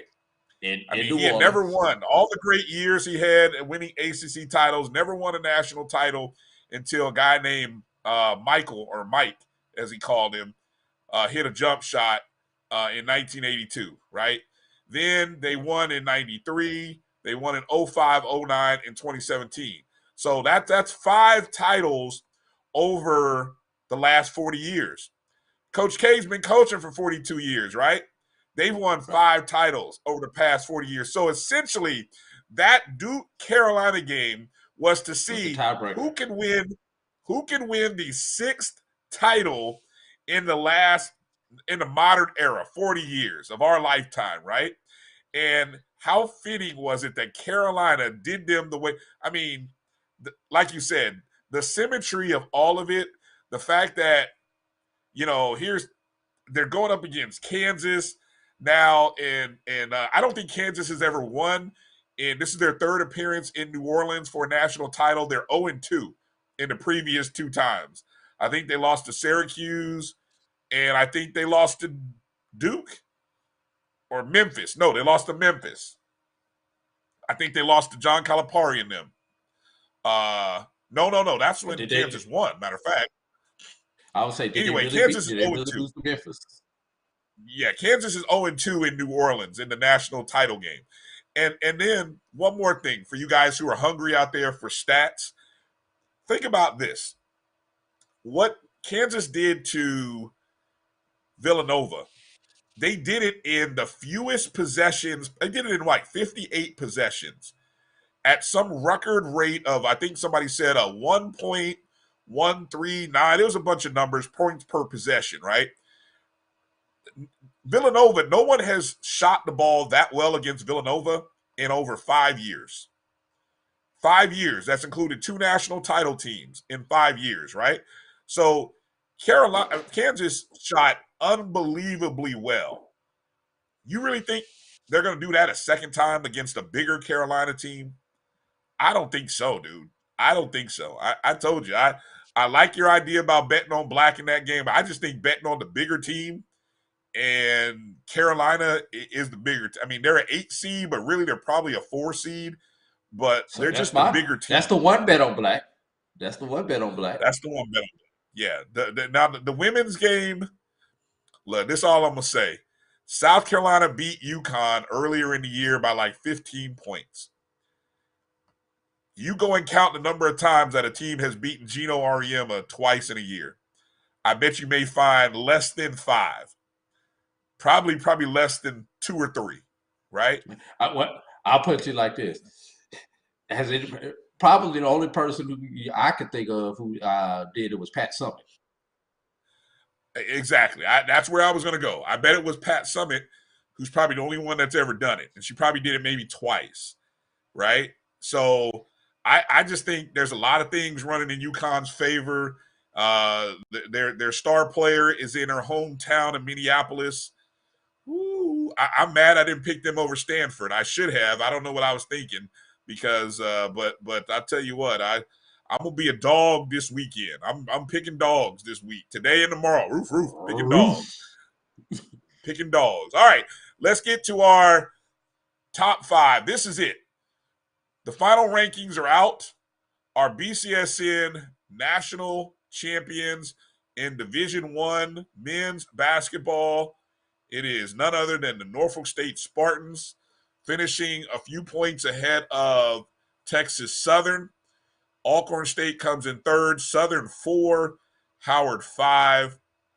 I don't think it mattered that Texas Southern had won that game in the first 4. I think Norfolk State's record by itself stood out and above all things. Congratulations to Norfolk State. I believe they were co-champs last year, Drew. Yes. Along with Texas Southern. Year, along with Texas Southern, this year, flat out BCSN Division I national champions. Do we have women in this too, Drew? Yes. All right, so here's the Division I women. Oh, big surprise. Jackson State wins the women. I believe this is the second consecutive year. The margin, yeah. I mean, this is the second year, right, for Jackson State? Correct. Yes. Second year for Jackson State. Coach Tamika Reed, the magical 21-0 season, the UConnish season, everything that they have done over the past 3 years by Williams and Rogan. And what is upcoming looks to be pretty powerful. So I expect to see Jackson State right in the hunt again next year. Howard comes in at number 2. The MEAC champs got their first NCAA tournament win in a long time. Morgan State 3, Norfolk State 4, Alabama A&M rounds out the top 5. Let's go down to Division II.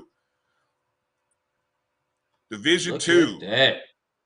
Look at that. Whoa, we've got co-national champions in Division II men's. It's the Fayetteville State Broncos and the Miles Golden Bears, both statistically, mathematically coming up with a similar record. So, as we do when that happens, we have co-national champs in the Division II level and a slim margin over Benedict, who comes in at the 3 spot, West Virginia 4, Morehouse comes in at 5 on the men's side. We almost had a BX finish on the D2 men's side, right?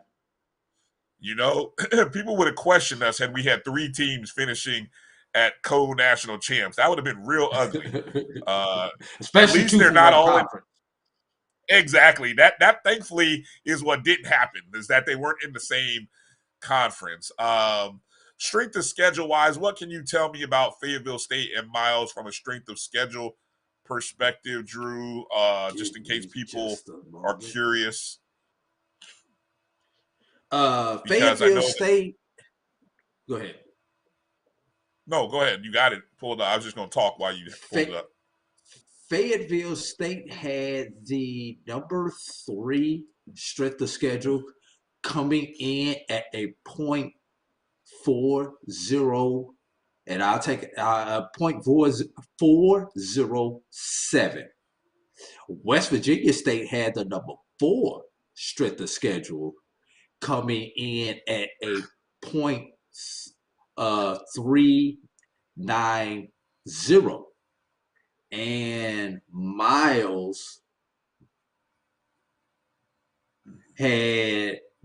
was strength of schedule was one of the weakest in Division II at a .208. So when people want to know how can Fayetteville State with a win-loss record that would be different than Miles, look at strength of schedule, and that will tell you. Fayetteville State played the tougher schedule by a big margin over Miles, and so but credit to both teams on a great season. Let's go to Division II women. Just so we did, I'll round out these top 5 teams.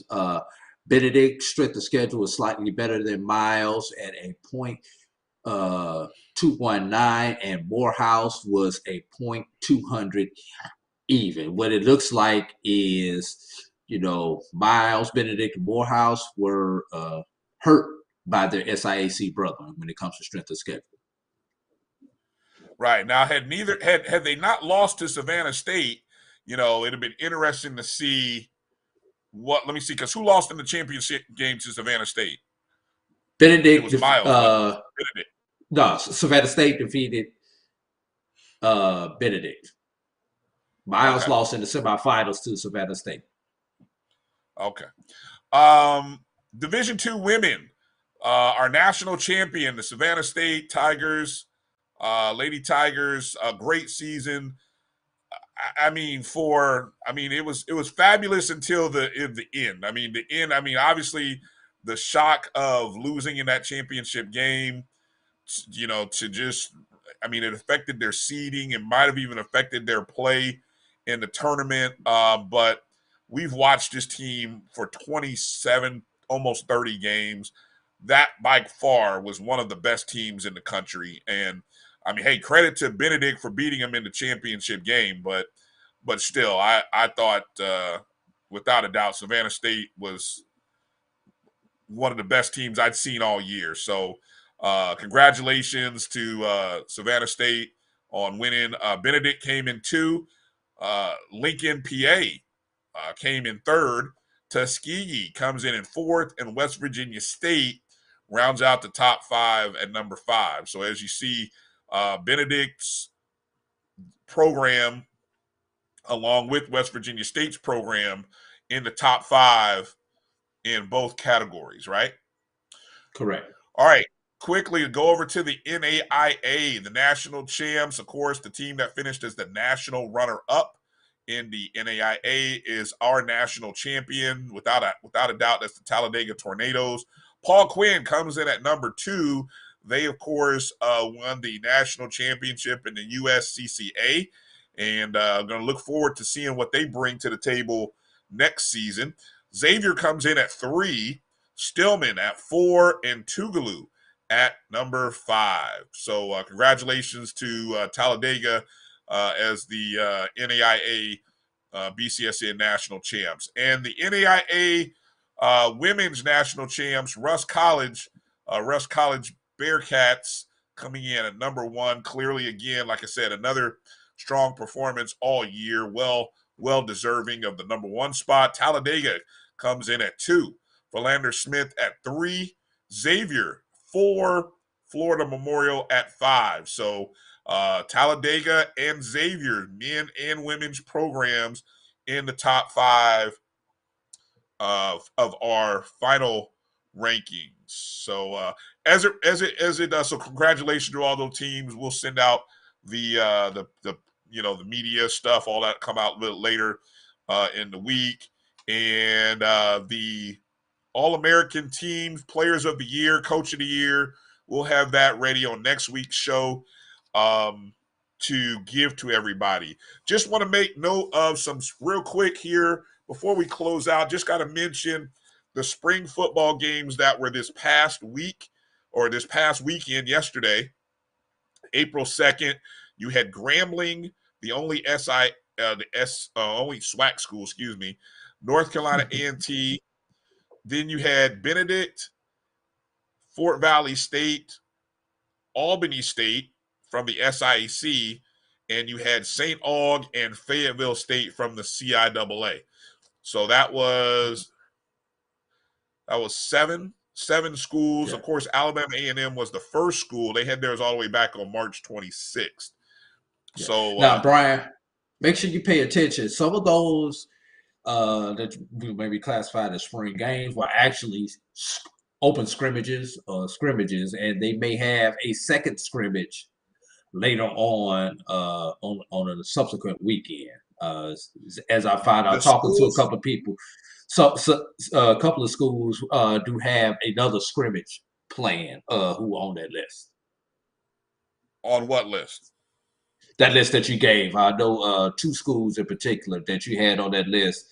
They will have another game / scrimmage before the end of spring practice.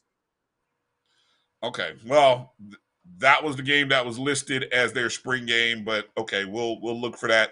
If you know who, let me know who, and then I'll go and look. But as it stands, that was their listed spring game. Some of them wasn't open to the public. Like I've seen the video highlights of Albany State. They had them for some reason, some of these schools had theirs very early in the morning, not open to the public, which, everybody has their thing, but I think you'd want people kind of excited about your upcoming season. So anyway, coaches are paranoid, Brian. Oh my God. Anyway, we're not gonna go. Okay, see, we can't complain about people not supporting when people can't see. Anyway, here's what's upcoming: April 8th and April 9th, and actually April 10th. There's 3 days. Most of the activities centered around Saturday, April 9th.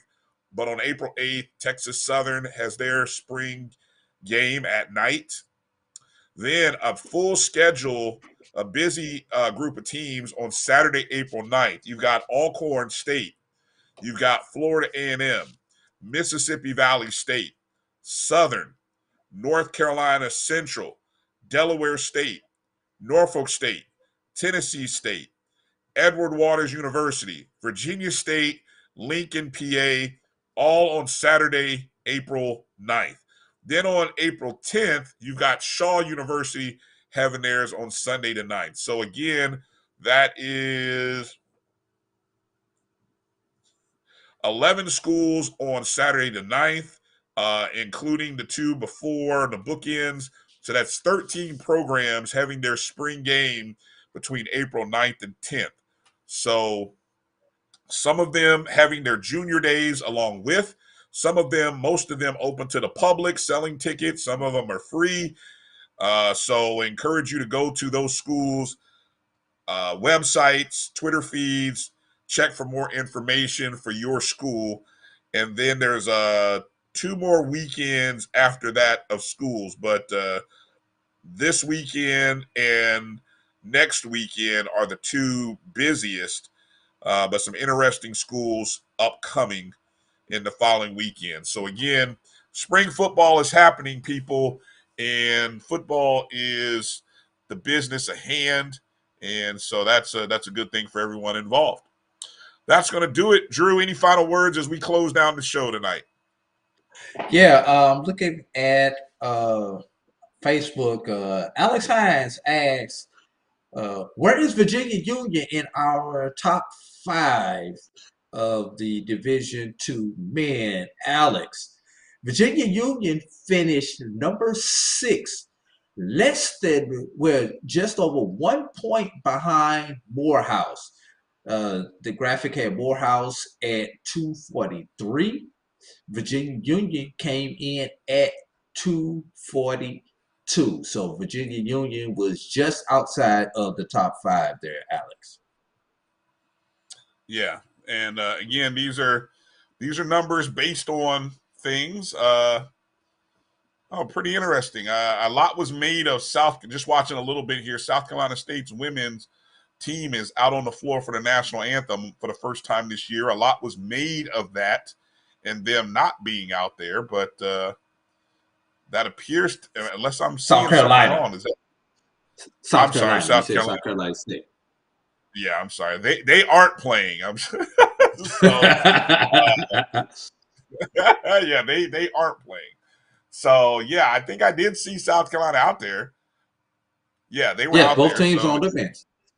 Okay, that's and it's probably like the Super Bowl. They mandate both teams have to be out there for the national anthem. Well, it is what it is. So great show today. Again, got to thank Emory Hunt for joining us. Go back and listen to the show on YouTube or Facebook. Go ahead and download the BCSN Pod Zone everywhere you listen and download the shows. Hey, when you go wherever you're watching, give us a rating or some sort of mention. Let people know that you watch the show, you like the show, recommend us. If you share the show with one person, it'd be greatly appreciated.